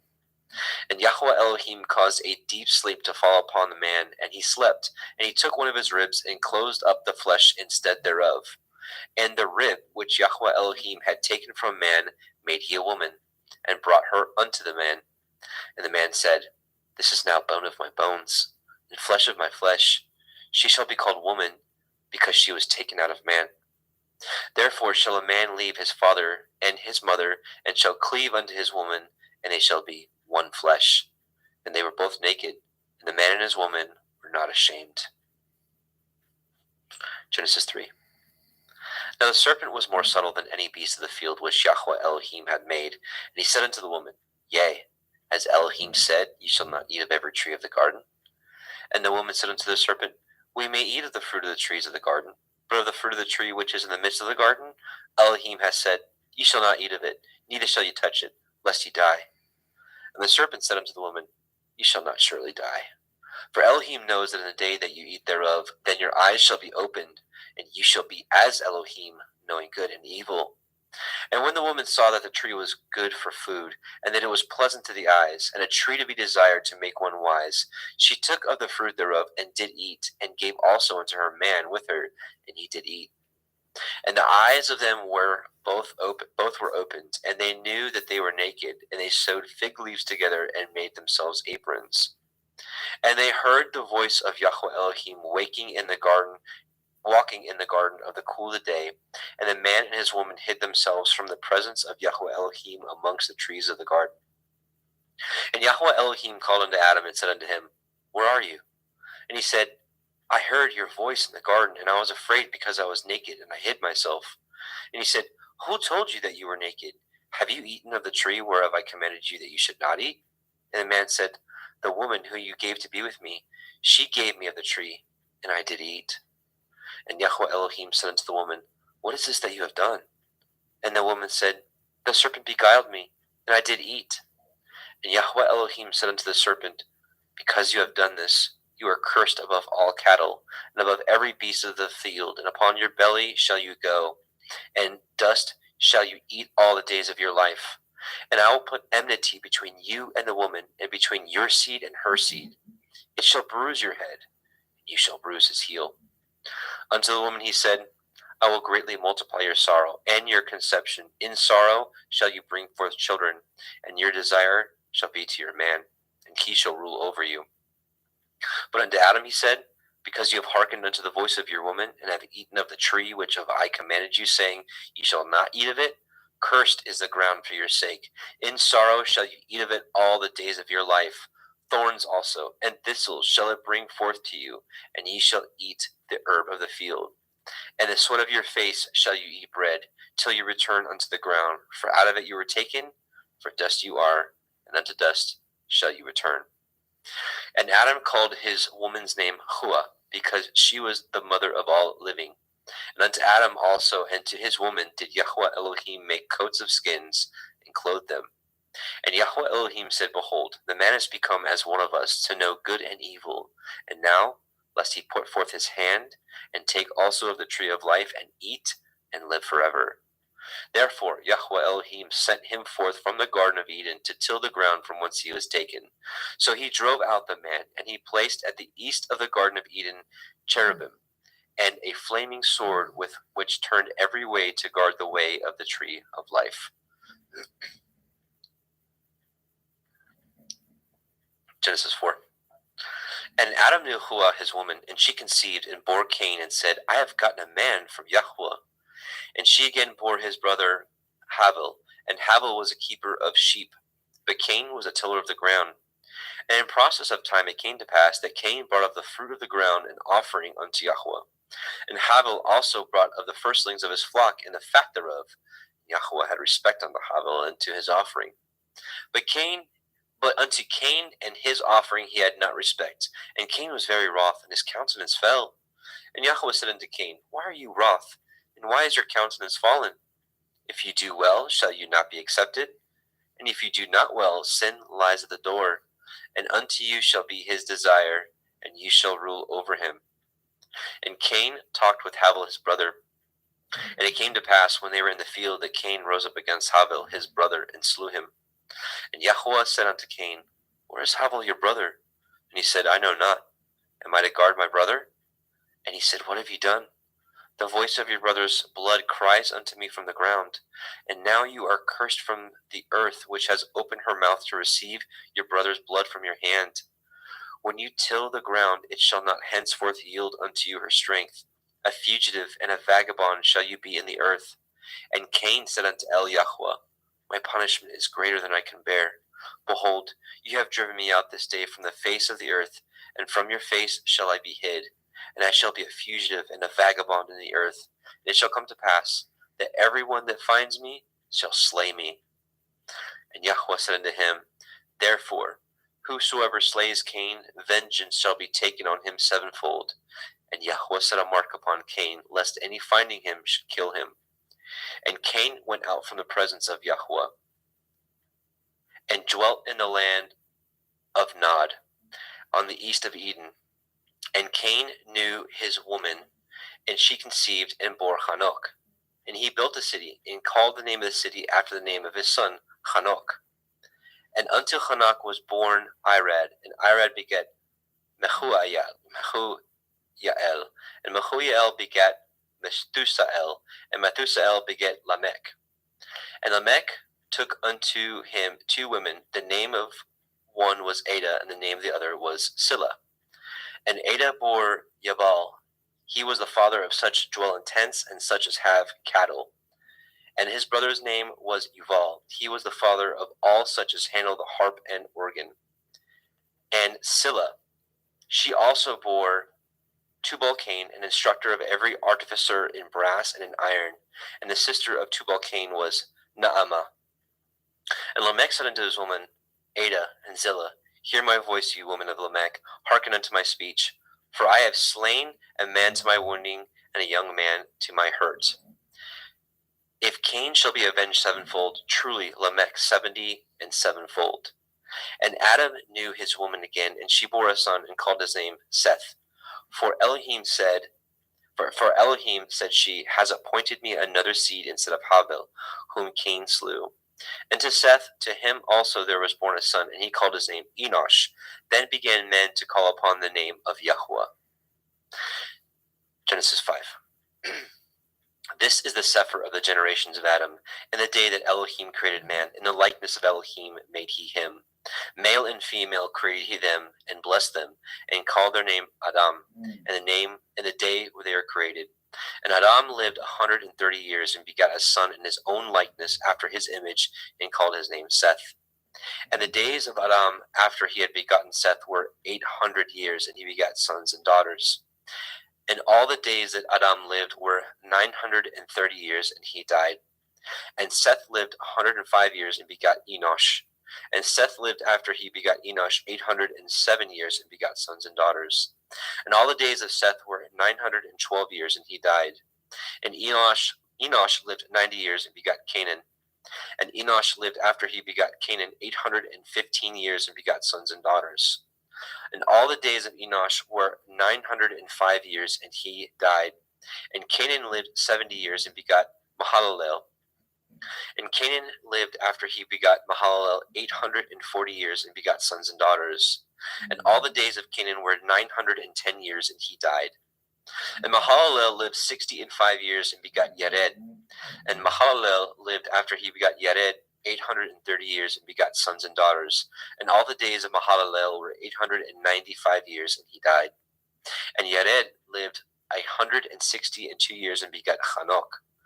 And Yared lived after he begot Hanok 800 years, and begot sons and daughters. And all the days of Yared were 962 years, and he died. And Hanok lived 65 years, and begot Methuselah. And Hanok walked with Elohim after he begot Methuselah 300 years, and begot sons and daughters. All the days of Hanok were 365 years. And Hanok walked with Elohim, and he was not, for Elohim took him. And Methuselah lived 807 years, and begot Lamech. And Methuselah lived after he begot Lamech 782 years and begot sons and daughters. And all the days of Methuselah were 969 years, and he died. And Lamech lived 182 years and begot a son. And he called his name Noah, saying, The same shall comfort us concerning our work and toil of our hands, because of the ground which Yahweh has cursed.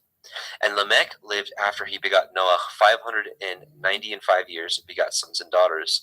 And all the days of Lamech were 777 years, and he died. And Noah was 500 years old, and Noah begot Shem, Ham, and Japheth. All right, Genesis 6. And it came to pass, when men began to multiply on the face of the earth, and daughters were born unto them, that the sons of Elohim saw the daughters of men, that they were fair, and they took them women of all which they chose.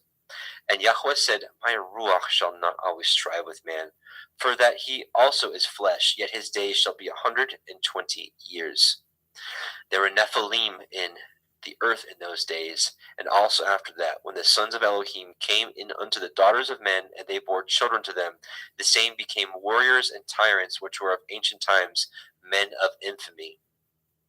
And Yahweh saw that the wickedness of man was great in the earth, and that every imagination of the thoughts of his heart was only evil continually.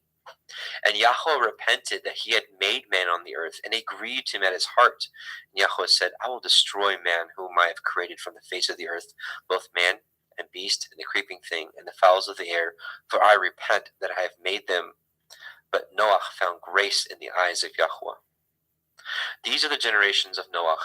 Noah was a just man and perfect in his generations, and Noah walked with Elohim. And Noah begot 3 sons, Shem, Ham, and Japheth. The earth also was corrupt before Elohim, and the earth was filled with violence. And Elohim looked upon the earth, and behold, it was corrupt, for all flesh had corrupted his way upon the earth. And Elohim said unto Noah, The end of all flesh is come before me, for the earth is filled with violence through them, and behold, I will destroy them with the earth.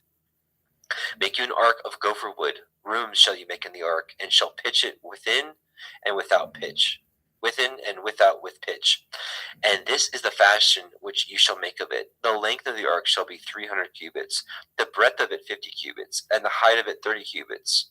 A window shall you make to the ark, and in a cubit shall you finish it above. And the door of the ark you shall set in the side thereof, with lower, second, and third stories shall you make it. And behold, I, even I, do bring a flood of waters upon the earth to destroy all flesh, wherein is the breath of life. From under heaven, and everything that is in the earth shall die. But with you will I establish my covenant, and you shall come into the ark, you, and your sons, and your woman, and your sons' women with you.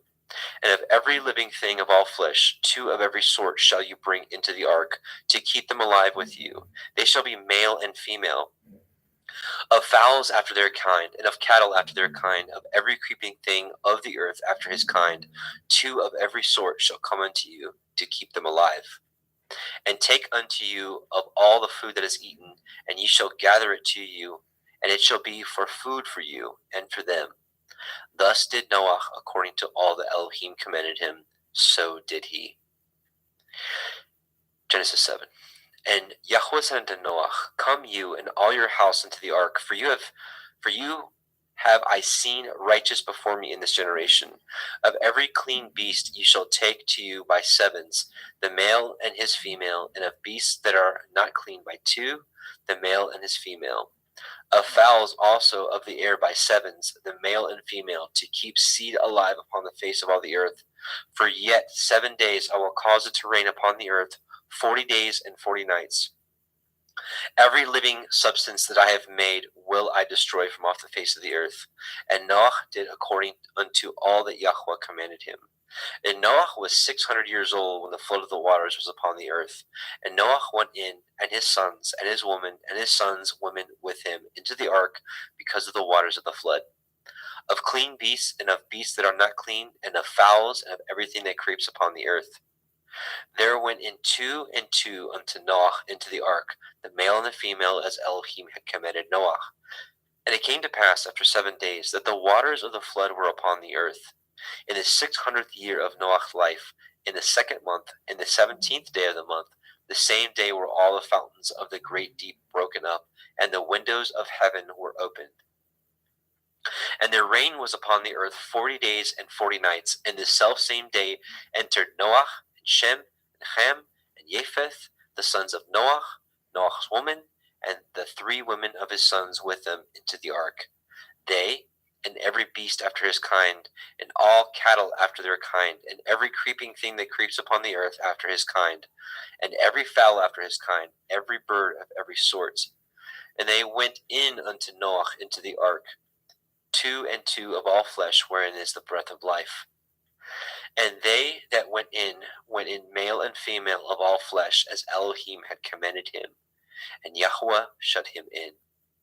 And the flood was 40 days upon the earth, and the waters increased and bore up the ark, and it was lift up above the earth. And the waters prevailed and were increased greatly upon the earth, and the ark went upon the face of the waters. And the waters prevailed exceedingly upon the earth, and all the high hills that were under the whole heaven were covered. 15 cubits upward did the waters prevail, and the mountains were covered.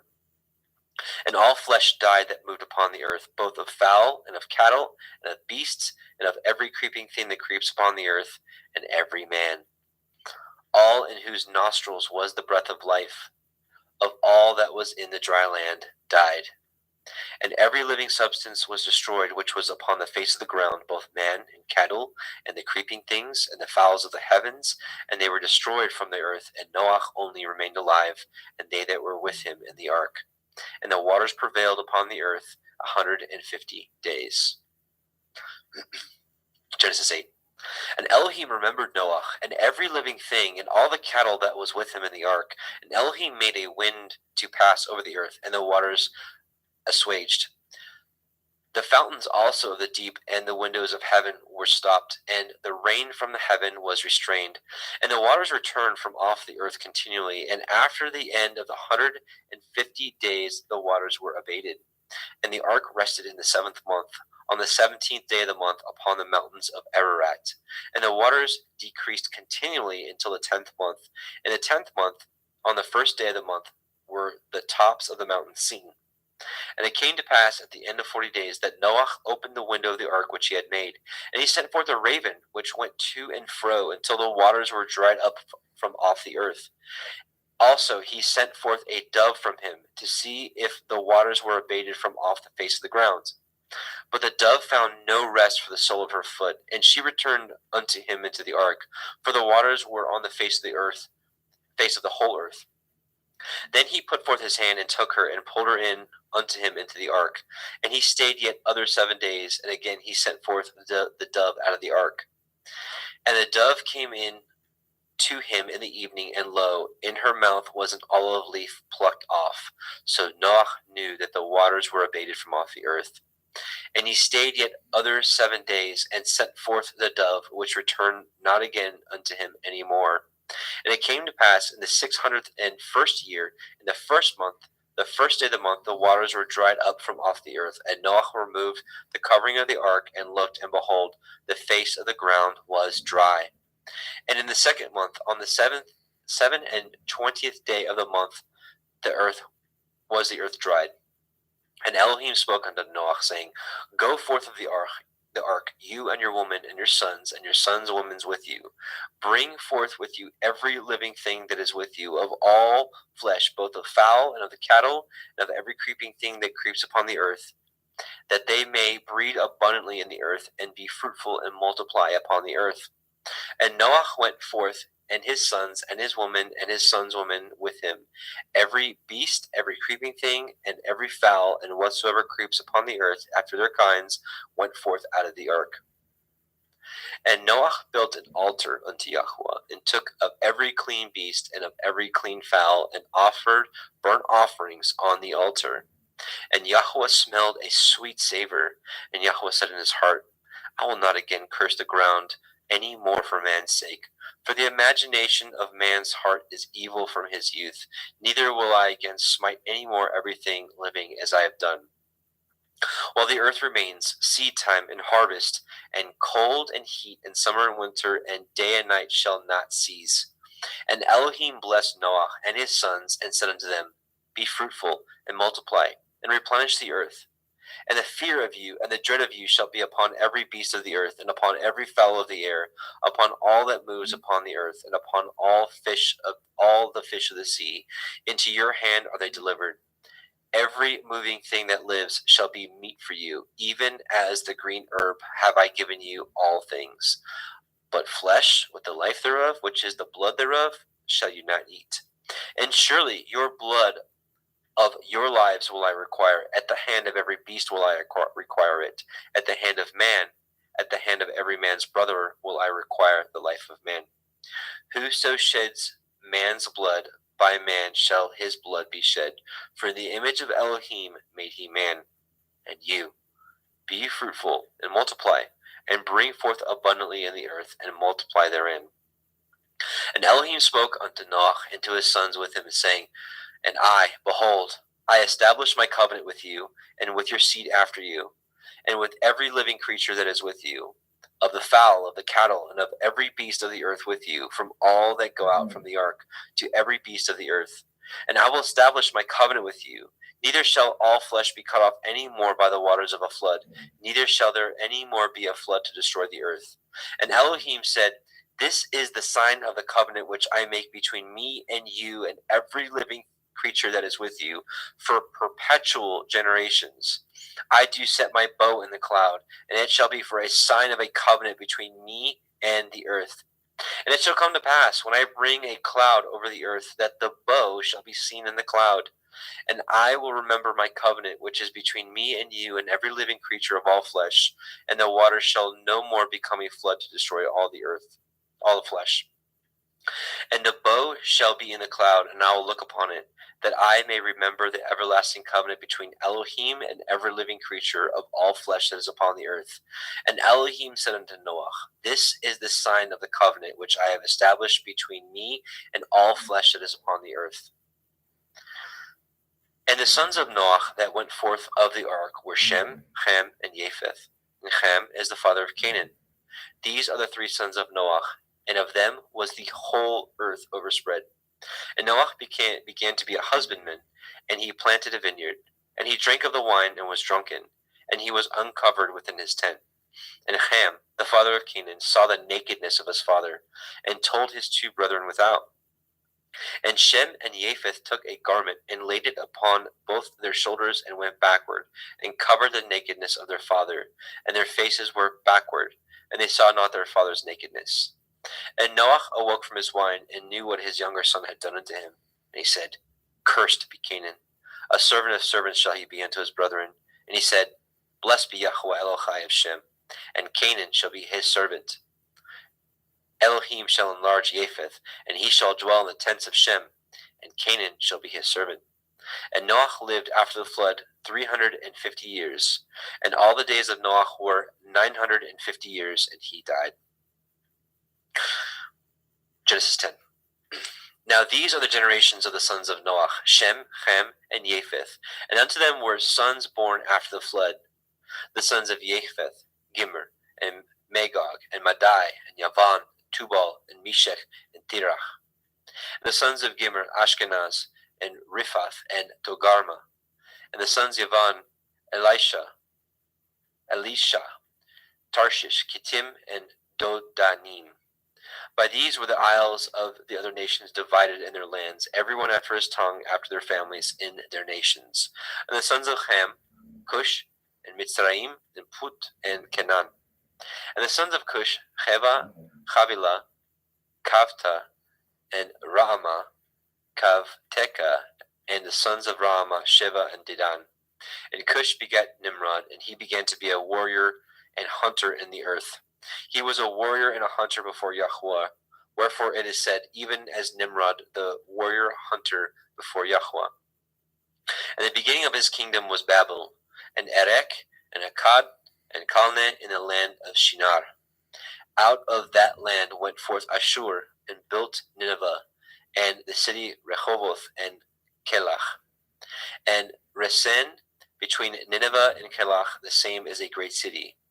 And Mitzrayim begat Ludim, and Anamim, and Lehavim, and Naphtuchim, and Pathrusim, and Kalusim, out of whom came Pelishtim, and Kaphtorim. And Canaan begat Sidon, his firstborn, and Heth, and the Yebusi, and the Emori, and the Girgashi, and the Chevi, and the Arki, and the Chini, and the Arvadi, and the Semari, and the Hamathi, and afterward were the families of the Canaanim spread abroad.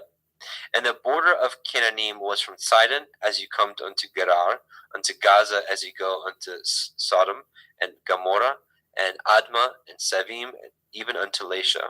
These are the sons of Ham, after their families, after their tongues, in their countries, and in their nations. And unto Shem also, the father of all the children of Eber, the brother of Japheth, the elder, even to him were children born. And the children of Shem, Elam, Ashur, Arphaxad, and Lud, and Aram. And the children of Aram, Uz, Hul, Gether, and Mash. And Arphaxad begat Shelach, and Shelach begat Eber. And unto Eber were born two sons. The name of one was Peleg, for in his days the earth was divided. And his brother's name was Yoktan. Yoktan begat Almodad, and Shelef, and Chatzar Maveth, and Yerach, and Hadoram, and Uzal, and Dikla, and Oval, and Avimael, and Shiva, and Ophir, and Havilah, and Yovav. All these were the sons of Yoktan. And their dwelling was from Mesha as you go unto Sephar, a mountain of the east. These are the sons of Shem, after their families, after their tongues, in their lands, after their nations. These are the families of the sons of Noach, after their generations, in their nations, and by these were the nations divided in the earth after the flood. Genesis 11. And the whole earth was of one language and of one speech. And it came to pass, as they journeyed from the east, that they found a plain in the land of Shinar, and they dwelt there. And they said one to another, Go to, let us make brick, and burn them thoroughly. And they had brick for stone, and slime had they for mortar. And they said, Go to, let us build a city and a tower, whose top may reach unto the heavens, and let us make a name, lest we be scattered abroad upon the face of the whole earth. And Yahweh came down to see the city and the tower which the children of men built. And Yahweh said, Behold, the people is one, and they have all one language, and this they begin to do. And now nothing will be restrained from them, which they have imagined to do. Go to, let us go down, and there confound their language, that they may not understand one another's speech. So Yahweh scattered them abroad from thence upon the face of all the earth, and they left off to build the city. Therefore is the name of it called Babel, because Yahweh did there confound the language of all the earth. And from thence did Yahweh scatter them abroad upon the face of the earth. These are the generations of Shem. Shem was 100 years old and begat Arphaxad 2 years after the flood. And Shem lived after he begat Arphaxad 500 years and begat sons and daughters. And Arphaxad lived 35 years and begat Shelach. Arphaxad lived after he begat Shelach 403 years and begat sons and daughters. And Shelach lived 30 years and begat Eber. And Shelach lived after he begat Eber 403 years and begat sons and daughters. And Eber lived 430 years and begat Peleg. And Eber lived after he begat Peleg 430 years and begat sons and daughters. And Peleg lived 30 years and begat Reu. And Peleg lived after he begat Reu 209 years and begat sons and daughters. And Reu lived 32 years and begat Serug. And Reu lived after he begat Serug 207 years and begat sons and daughters. And Serug lived 30 years and begat Nahor. And Serug lived after he begat Nahor 200 years and begat sons and daughters. And Nahor lived 920 years and begat Terach. And Nahor lived after he begat Terach 119 years and begat sons and daughters. And Terach lived 70 years and begat Avram, Nahor, and Haran. Now these are the generations of Terach. Terach begat Avram, Nahor, and Haran. And Haran begat Lot. And Haran died before his father Terach in the land of his nativity in Ur of the Kasdim. And Avram and Nahor took them women. The name of Avram's woman was Sarai, and the name of Nahor's woman Milcah. Okay. Okay, sorry. And the name of Nahor's woman Milcah, the daughter of Haran, the father of Milcah and the father of Yechan. But Sarai was barren; she had no child. And Terach took Avram's son, and Lot, the son of Haran, his son's son, and Sarai, his daughter-in-law, his son Avram's woman, and they went forth with them from Ur of the Kasdim to go into the land of Canaan, and they came unto Haran and dwelt there. And the days of Terach were 205 years, and Terach died in Haran.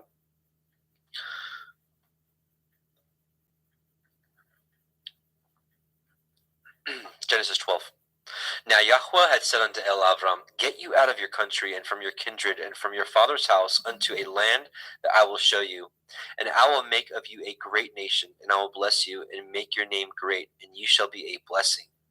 And I will bless them that bless you, and curse him that curses you, and in you shall all families of the earth be blessed. So Avram departed as Yahweh had spoken unto him, and Lot went with him. And Avram was 75 years old when he departed out of Haran. And Avram took Sarai his woman, and Lot his brother's son, and all their substance they had gathered, and the souls that they had gotten in Haran. They went forth to go into the land of Canaan, and into the land of Canaan they came. And Avram passed through the land unto the place of Shechem, unto the plain of Moreh, and the Canaanite was then in the land. And Yahweh appeared unto Avram, and said, Unto your seed will I give this land. And there built he an altar unto Yahweh, who had appeared unto him. And he removed from thence unto a mountain on the east of Bethel, and pitched his tent, having Bethel on the west, and Ai on the east. And there he built an altar unto Yahweh, and called upon the name of Yahweh. And Avram journeyed, going on still towards the Negev. And there was a famine in the land, and Avram went down into Mitzrayim to sojourn there, and for the famine was grievous in the land.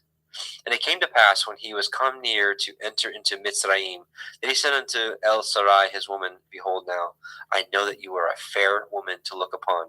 Therefore it shall come to pass, when the Mitzrayim shall see you, that they shall say, This is his woman, and they will kill me, but they will save you alive. Say, I pray you, you are my sister, that it may be well with me for your sake, and my soul shall live because of you. And it came to pass, that when Avram was come into Mitzrayim, that Mitzrayim beheld the woman, that she was very fair. The princes also of Pharaoh saw her, and commended her before Pharaoh, and the woman was taken to Pharaoh's house. And he entreated Avram well for her sake, and he had sheep and oxen, and he asses, and men servants, and maidservants, and she asses, and camels. And Yahweh plagued Pharaoh, and his house was with great plagues because of Sarai, Avram's woman. And Pharaoh called Avram and said, What is this that you have done unto me? Why did you not tell me that she was your woman? Why said you, She is my sister, so I might have taken to her to be my woman? Now therefore, behold, your woman, take her and go your way. And Pharaoh commanded his men concerning him, and they sent him away, and his woman, and all that he had. And Avram went up out of Mitzrayim, he and his woman, and all that he had, and Lot with him into the Negev. And Avram was very rich in cattle, in silver, and in gold. And he went on his journey from the Negev even to Bethel, unto the place where his tent had been at the beginning, between Bethel and Ai, unto the place of the altar which he had made there at the first. And there Avram called on the name of Yahweh. And Lot also, which went with Avram, had flocks and herds and tents. And the land was not able to bear them, that they might dwell together, for the substance was great, so that they could not dwell together. And there was a strife between the herdsmen of Avram's cattle and the herdsmen of Lot's cattle. And the Canaanite and the Perizzite dwelled then in the land. And Avram said unto Lot, Let there be no strife, I pray you, between me and you, and between my herdsmen and your herdsmen, for we be brethren. Is not the whole land before you? Separate yourself, I pray you, from me. And if you will take the left hand, then I will go to the right. Or if you depart to the right hand, then I will go to the left. And Lot lifted up his eyes and beheld all the circle of the Yarden, that it was well watered everywhere, before Yahweh destroyed Sodom and Gomorrah, even as the garden of Yahweh, like the land of Mitzrayim, as you come unto Zoar. Then Lot chose him all the circle of the Yarden, and Lot journeyed east, and they separated themselves the one from the other. Avram dwelt in the land of Canaan, and Lot dwelt in the cities of the circle of the Yarden, and pitched his tent towards Sodom. But the men of Sodom were wicked and sinners before Yahweh exceedingly. Yahweh said unto Avram, after that Lot was separated from him, lift up your eyes now, and look from the place where you are northward, and southward, and eastward, and westward. For all the land which you see, to you will I give it, and to your seed forever. And I will make your seed as the dust of the earth, so that if a man can number the dust of the earth, then shall your seed also be numbered. Arise, walk through the land in the length of it, and in the breadth of it, for I will give it unto you. Then Avram removed his tent, and came and dwelt in the plain of Mamre, which is in Hebron, and built there an altar unto Yahweh. Genesis 14. And it came to pass in the days of Amraphel, king of Shinar, Arioch, king of Elakar, and Chedorlaomer, king of Elam, and Tidal, king of nations, that these made war with Bera, king of Sodom, and with Bersha, king of Gomorrah, Shinav, king of Admah, and Shemeber, king of Tsevaim, and the king of Bela, which is Soar. All these were joined together in the valley of Siddim, which is the Salt Sea. 12 years they served Chedorlaomer. In the 13th year they rebelled.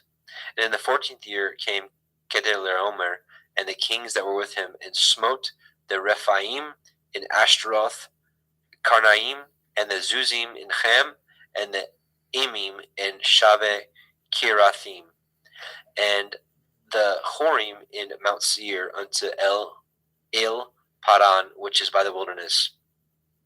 And they returned and came to Ain Mishpat, which is Kadesh, and smote all the country of Amalekim, and also the Amorim that dwelt in Chatzon Tamar. And there went out the king of Sodom, and the king of Gomorrah, and the king of Admah, and the king of Tsevim, and the king of Bela, the same as Zoar, and they joined battle with them in the valley of Siddim, with Chedorlaomer, the king of Elam, and with Tidal, king of nations, and Amraphel, king of Shinar, and Arioch, king of Elakar, 4 kings with 5. And the valley of Siddim was full of slime pits, and the kings of Sodom and Gomorrah fled and fell there, and they that remained fled to the mountains. And they took all the goods of Sodom and Gomorrah, and all their victuals, and went their way. And they took Lot, Avram's brother's son, who dwelt in Sodom, and his goods, and departed. And there came one that had escaped, and told Avram the Ivri, for he dwelt in the plain of Mamre the Emori, brother of Eshcol, and brother of Aner, and these were confederate with Avram. And when Avram heard that his brother was taken captive, he armed his trained servants, born in his own house, 318, and pursued them unto Dan. And he divided himself against them, and he and his servants by night, and smote them, and pursued them unto Hova, which is on the left hand of Damascus. And he brought back all the goods, and also brought again his brother Lot and his goods, and the women also, and the people. And the king of Sodom went out to meet him after his return from the slaughter of Chedorlaomer, and of the kings that were with him at the valley of Shaveh, which is the king's valley. And Melchizedek, king of Shalem, brought forth bread and wine, and he was the priest of El Elyon. And he blessed him and said, Blessed be Avram of El Elyon, possessor of heaven and earth, and blessed be El Elyon, which has delivered your enemies into your hand. And he gave him tithes of all. And the king of Sodom said unto El Avram, Give me the persons, and take the goods to yourselves. And Avram said to the king of Sodom, I have lifted up my hand unto El Yahweh, El Elyon, the possessor of heaven and earth, that I will not take from a thread, even to a shoe latchet, and that I will not take anything that is yours, lest you should say, I have made Avram rich, save only that which the young men have eaten, and the portion of the men which went with me, Aner, Eshcol, and Mamre, let them take their portion. Genesis 15. After these things, the word of Yahweh came unto El Avram in a vision, saying, Fear not, Avram, I am your shield and your exceeding great reward. And Avram said, Adonai Yahweh, what will you give me, seeing I go childless? And the steward of my house is this Eliezer of Damascus. And Avram said, Behold, to me you have given no seed, and lo, one born in my house is my heir. And behold, the word of Yahweh came unto him, saying, This shall not be your heir, but he that shall come forth out of your own generation shall be your heir. And he brought him forth abroad and said, Look now toward the heavens, and count the stars, if you be able to number them. And he said unto him, So shall your seed be. And he believed in Yahweh, and he counted it to him for righteousness. And he said unto him, I am Yahweh that brought you out of Ur of the Kasdim to give you this land to inherit it. And he said, Adonai Yahweh, whereby shall I know that I shall inherit it? And he said unto him, Take me a heifer of 3 years old, and a she-goat of 3 years old, and a ram of 3 years old, and a turtle dove, and a young pigeon. And he took unto him all these, and divided them in the midst, and laid each piece one against the other, but the birds he divided not. And when the fowls came down upon the carcasses, Avram drove them away. And when the sun was going down, a deep sleep fell upon Avram, and lo, a horror of great darkness fell upon him. And he said unto Avram, Know of a surety that your seed shall be a stranger in a land that is not theirs, and shall serve them, and they shall afflict them 400 years. And also that nation whom they shall serve will I judge, and afterward they shall come out with great substance. And ye shall go to your fathers in peace. Ye shall be buried in a good old age. But in the 4th generation they shall come hither again, for the iniquity of the Amorim is not yet full. And it came to pass that when the sun went down, and it was dark, behold, a smoking furnace, and a burning lamp that passed between those pieces. In the same day Yahweh cut a covenant with Avram, saying, Unto your seed have I given this land, from the river of Mitzrayim unto the great river, the river Perath. The Cananim, and the Kenizim, and the Kadmonim, and the Chittim, and the Perizim, and the Rephaim, and the Amorim, and the Cananim, and the Girgashim, and the Yebusim. And here we will stop and change over. I see Justin Best is with us. So Justin McRoberts, Justin is going to take the next portion because he's got a limited time. Welcome, Brother Justin. Muted, I think, maybe. I can't hear you. I'm sorry about that. Shalom. There you are. Welcome, brother. Thank you. So we just left off at the end of 15. So do you want to pick it up? You have a screen share and pick it up at 16. Yep, absolutely. Genesis chapter 16, Sarai and Hagar. Now Sarai, Abram's woman, bore him no children, and she had a handmaid, a Mitzri, whose name was Hagar. And Sarai said unto Abram, Behold now, Yahweh has restrained me from bearing. I pray you, go in unto my maid, that I obtain children by her. And Abram hearkened to the voice of Sarai. And Sarai, Abram's woman, took Hagar, her maid, the Mitzrayim, after Abram had dwelt 10 years in the land of Canaan, and gave her to her man Abram to be his woman. And he went in unto Hagar, and she conceived. And when she saw that she had conceived, her mistress was despised in her eyes. And Sarai said unto Abram, My wrong be upon you. I have given my maid into your bosom. And when she saw that she had conceived, I was despised in her eyes. Yahweh judge between me and you. But Abram said unto Sarai, Behold, your maid is in your hand. Do to her as it pleases you. And when Sarai dealt hardly with her, she fled from her face. And the angel of Yahweh found her by a fountain of water in the wilderness, by a fountain in the way of Shur. And he said, Hagar, Sarai's maid, whence came you, and whither will you go? And she said, I flee from the face of my mistress Sarai. And the angel of Yahweh said unto her, Return to your mistress, and submit yourself under her hands. And the angel of Yahweh said unto her, I will multiply your seed exceedingly, that it shall not be numbered for multitude. And the angel of Yahweh said unto her, Behold, you are with child, and shall bear a son, and shall call his name Yishmael, because Yahweh has heard your affliction. and he will be a wild man. His hand will be against every man, and every man's hand against him, and he shall dwell in the presence of all his brethren. And she called the name of Yahweh that spoke unto her, You, El, see me. For she said, Have I also here looked after him that sees me? Wherefore the well was called Ber Lachoroi. Behold, it is between Kadesh and Bered. And Hagar bore Abram a son, and Abram called his son's name, which Hagar bore, Ishmael. And Abram was 86 years old when Hagar bore Ishmael to Abram. Genesis 17. And when Abram was 90 years old and 9, Yahweh appeared unto Abram and said unto him, I am El Shaddai. Walk before me and be perfect, and I will make my covenant between me and you, and will multiply you exceedingly. And Abram fell on his face, and Elohim talked with him, saying, As for me, behold, my covenant is with you, and you shall be a father of many nations. Neither shall your name any more be called Abram, but your name shall be called Abraham, for a father of many nations have I made you. And I will make you exceeding fruitful, and I will make nations of you, and kings shall come out of you.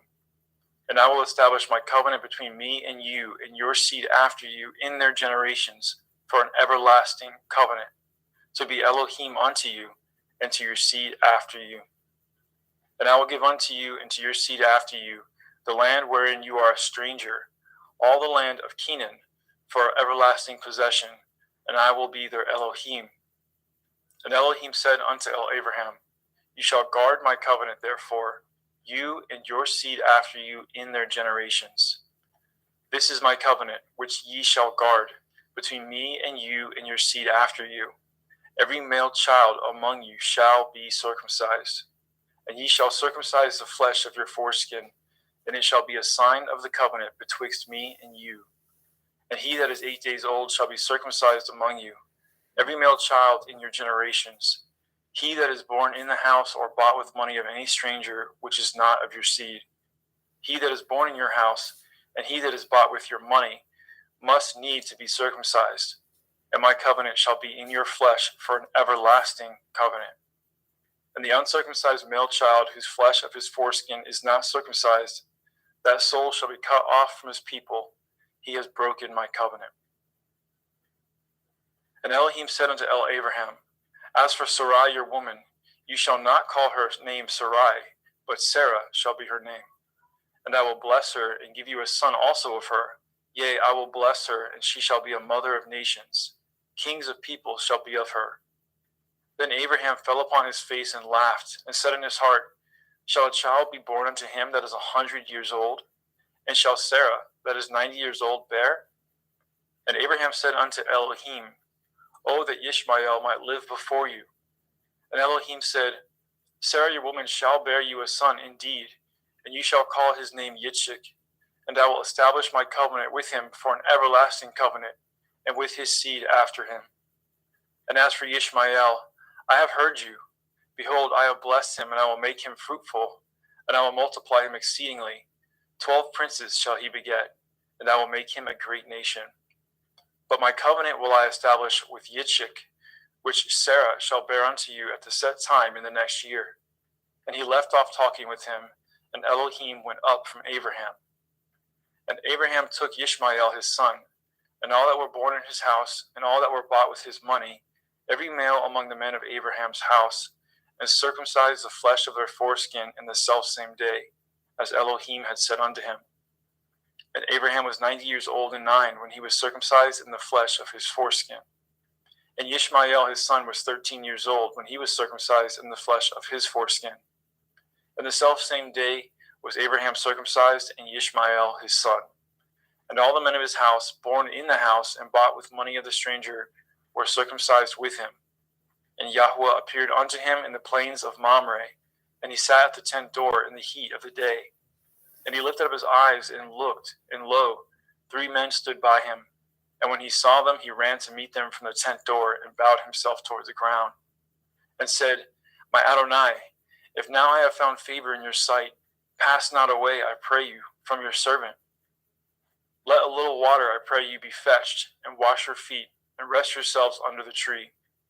And I will fetch a morsel of bread, and comfort ye in your hearts. After that ye shall pass on, for therefore are you come to your servant. And he said, So do as you have said. And Abraham hastened it to the tent of El-Sarah, and said, Make ready quickly 3 measures of fine meal, knead it, and make cakes upon the hearth. And Abraham ran to the herd, and fetched a calf tender and good, and gave it unto a young man, and he hastened to dress it. And he took butter and milk, and the calf which he had dressed, and set it before them. And he stood by them under the tree, and they did eat. And they said unto him, Where is Sarah your woman? And he said, Behold, in the tent. And he said, I will certainly return unto you according to the time of life. And lo, Sarah your woman shall have a son. And Sarah heard it in the tent door which was behind him. Now Abraham and Sarah were old and well stricken in age, and ceased to be with Sarah after the manner of women. Therefore Sarah laughed within herself, saying, After I am waxed old, shall I have pleasure, my Lord being old also? And Yahuwah said unto Abraham, Wherefore did Sarah laugh, saying, Shall I of a surety bear a child, which am old? Is anything too hard for Yahuwah? At the time appointed I will return unto you, according to the time of life, and Sarah shall have a son. Then Sarah denied, saying, I laughed not, for she was afraid. And he said, Nay, but you did laugh. And the men rose up from thence, and looked towards Sedom. And Abraham went with them to bring them on the way. And Yahuwah said, Shall I hide from Abraham that thing which I do? Seeing that Abraham shall surely become a great and mighty nation, and all the nations of the earth shall be blessed in him. For I know him, that he will command his children, his household after him, and they shall guard the way of Yahuwah, to do justice and judgment, that Yahuwah may bring upon Abraham that which he has spoken of him. And Yahuwah said, Because the cry of Sodom and Amorah is great, and because their sin is very grievous, I will go down now, and see whether they have done altogether according to the cry of it, which is come unto me, and if not, I will know. And the men turned their faces from thence, and went towards Sodom. But Abraham stood yet before Yahuwah. And Abraham drew near, and said, Will you also destroy the righteous with the wicked? Perchance there be 50 righteous within the city. Will you also destroy and not spare the place for the 50 righteous that are therein? That be far from you to do after this manner, to slay the righteous with the wicked, and that the righteous should be as the wicked. That be far from you. Shall not judge of all the earth do right? And Yahuwah said, If I find in Sodom 50 righteous within the city, then I will spare all the place for their sakes. And Abraham answered and said, Behold now, I have taken upon me to speak unto Adonai, which am but dust and ashes. Perchance there shall lack 5 of the 50 righteous. Will you destroy all the city for a lack of 5? And he said, If I find there 40 and 5, I will not destroy it. And he spoke unto him yet again, and said, Perchance there shall be 40 found there. And he said, I will not do it for 40's sake. And he said unto him, O let not Adonai be angry, and I will speak. Perchance there shall be 30 found there. And he said, I will not do it if I find 30 there. And he said, Behold now, I have taken upon me to speak unto Adonai. Perchance there shall be found 20 there. And he said, I will not destroy it for 20's sake. And he said, O let not Adonai be angry, and I will speak yet but this once. Perchance 10 shall be found there. And he said, I will not destroy it for 10's sake. And Yahuwah went his way as soon as he had left communing with Abraham, and Abraham returned unto his place. Genesis 19. And there came 2 angels to Sodom at evening, and Lot sat in the gate of Sodom. And Lot, seeing them, rose up to meet them, and he bowed himself with his face towards the ground. And he said, Behold now, my lords, turn in, I pray you, into your servant's house, and tarry all night, and wash your feet, and ye shall rise up early and go on your ways. And they said, Nay, but we will abide in the street all night. And he pressed upon them greatly, and they turned in unto him, and entered into his house. And he made them a feast, and did bake matzah, unleavened bread, and they did eat. But before they lay down, the men of the city, even the men of Sodom, compassed the house round, both old and young, all the people from every quarter. And they called unto Lot, and said unto him, Where are the men which came in to you this night? Bring them out unto us, that we may know them. And Lot went out the door unto them, and shut the door after him, and said, I pray you, brethren, do not so wickedly. Behold now, I have 2 daughters which have not known man.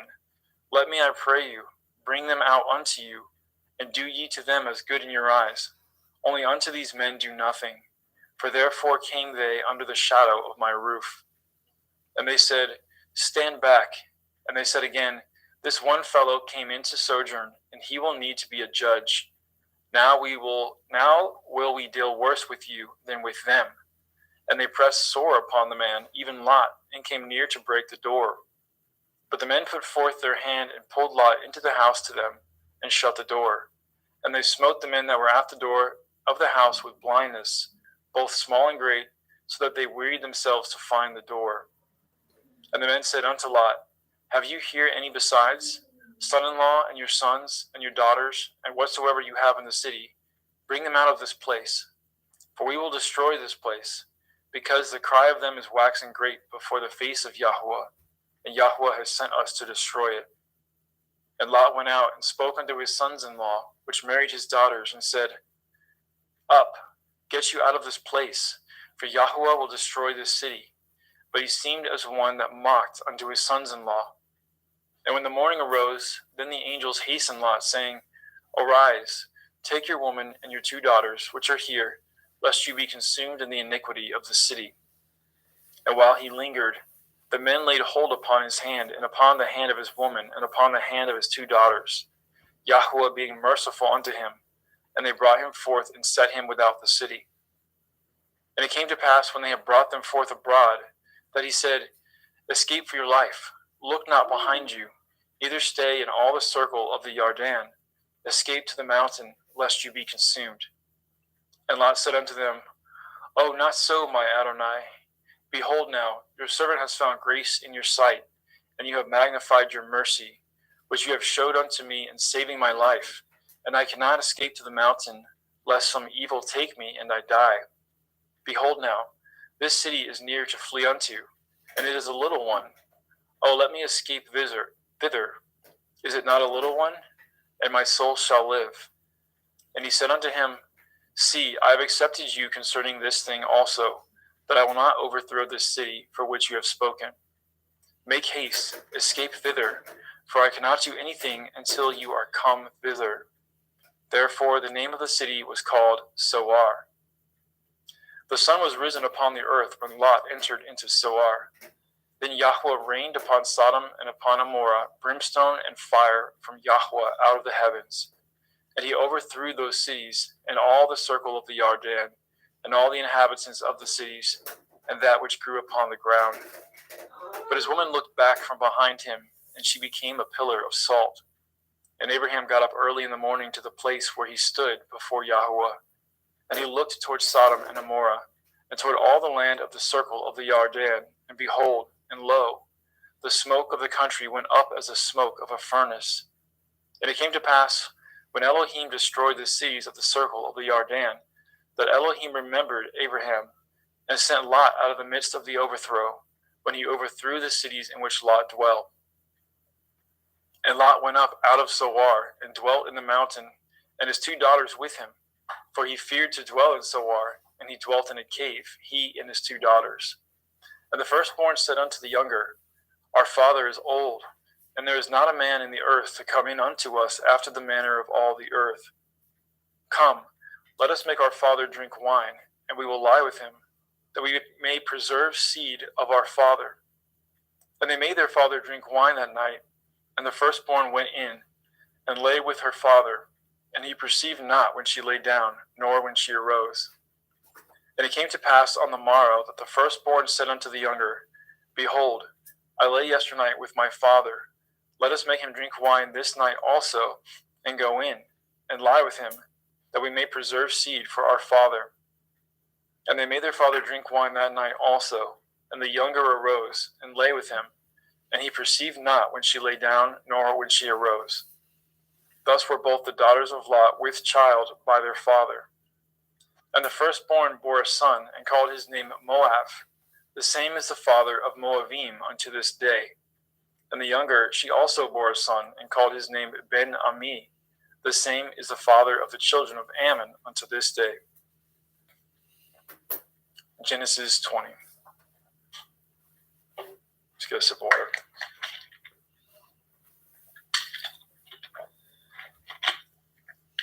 And Abraham journeyed from thence toward the country of the Negev, and dwelt between Kadesh and Shur, and sojourned in Gerar. And Abraham said of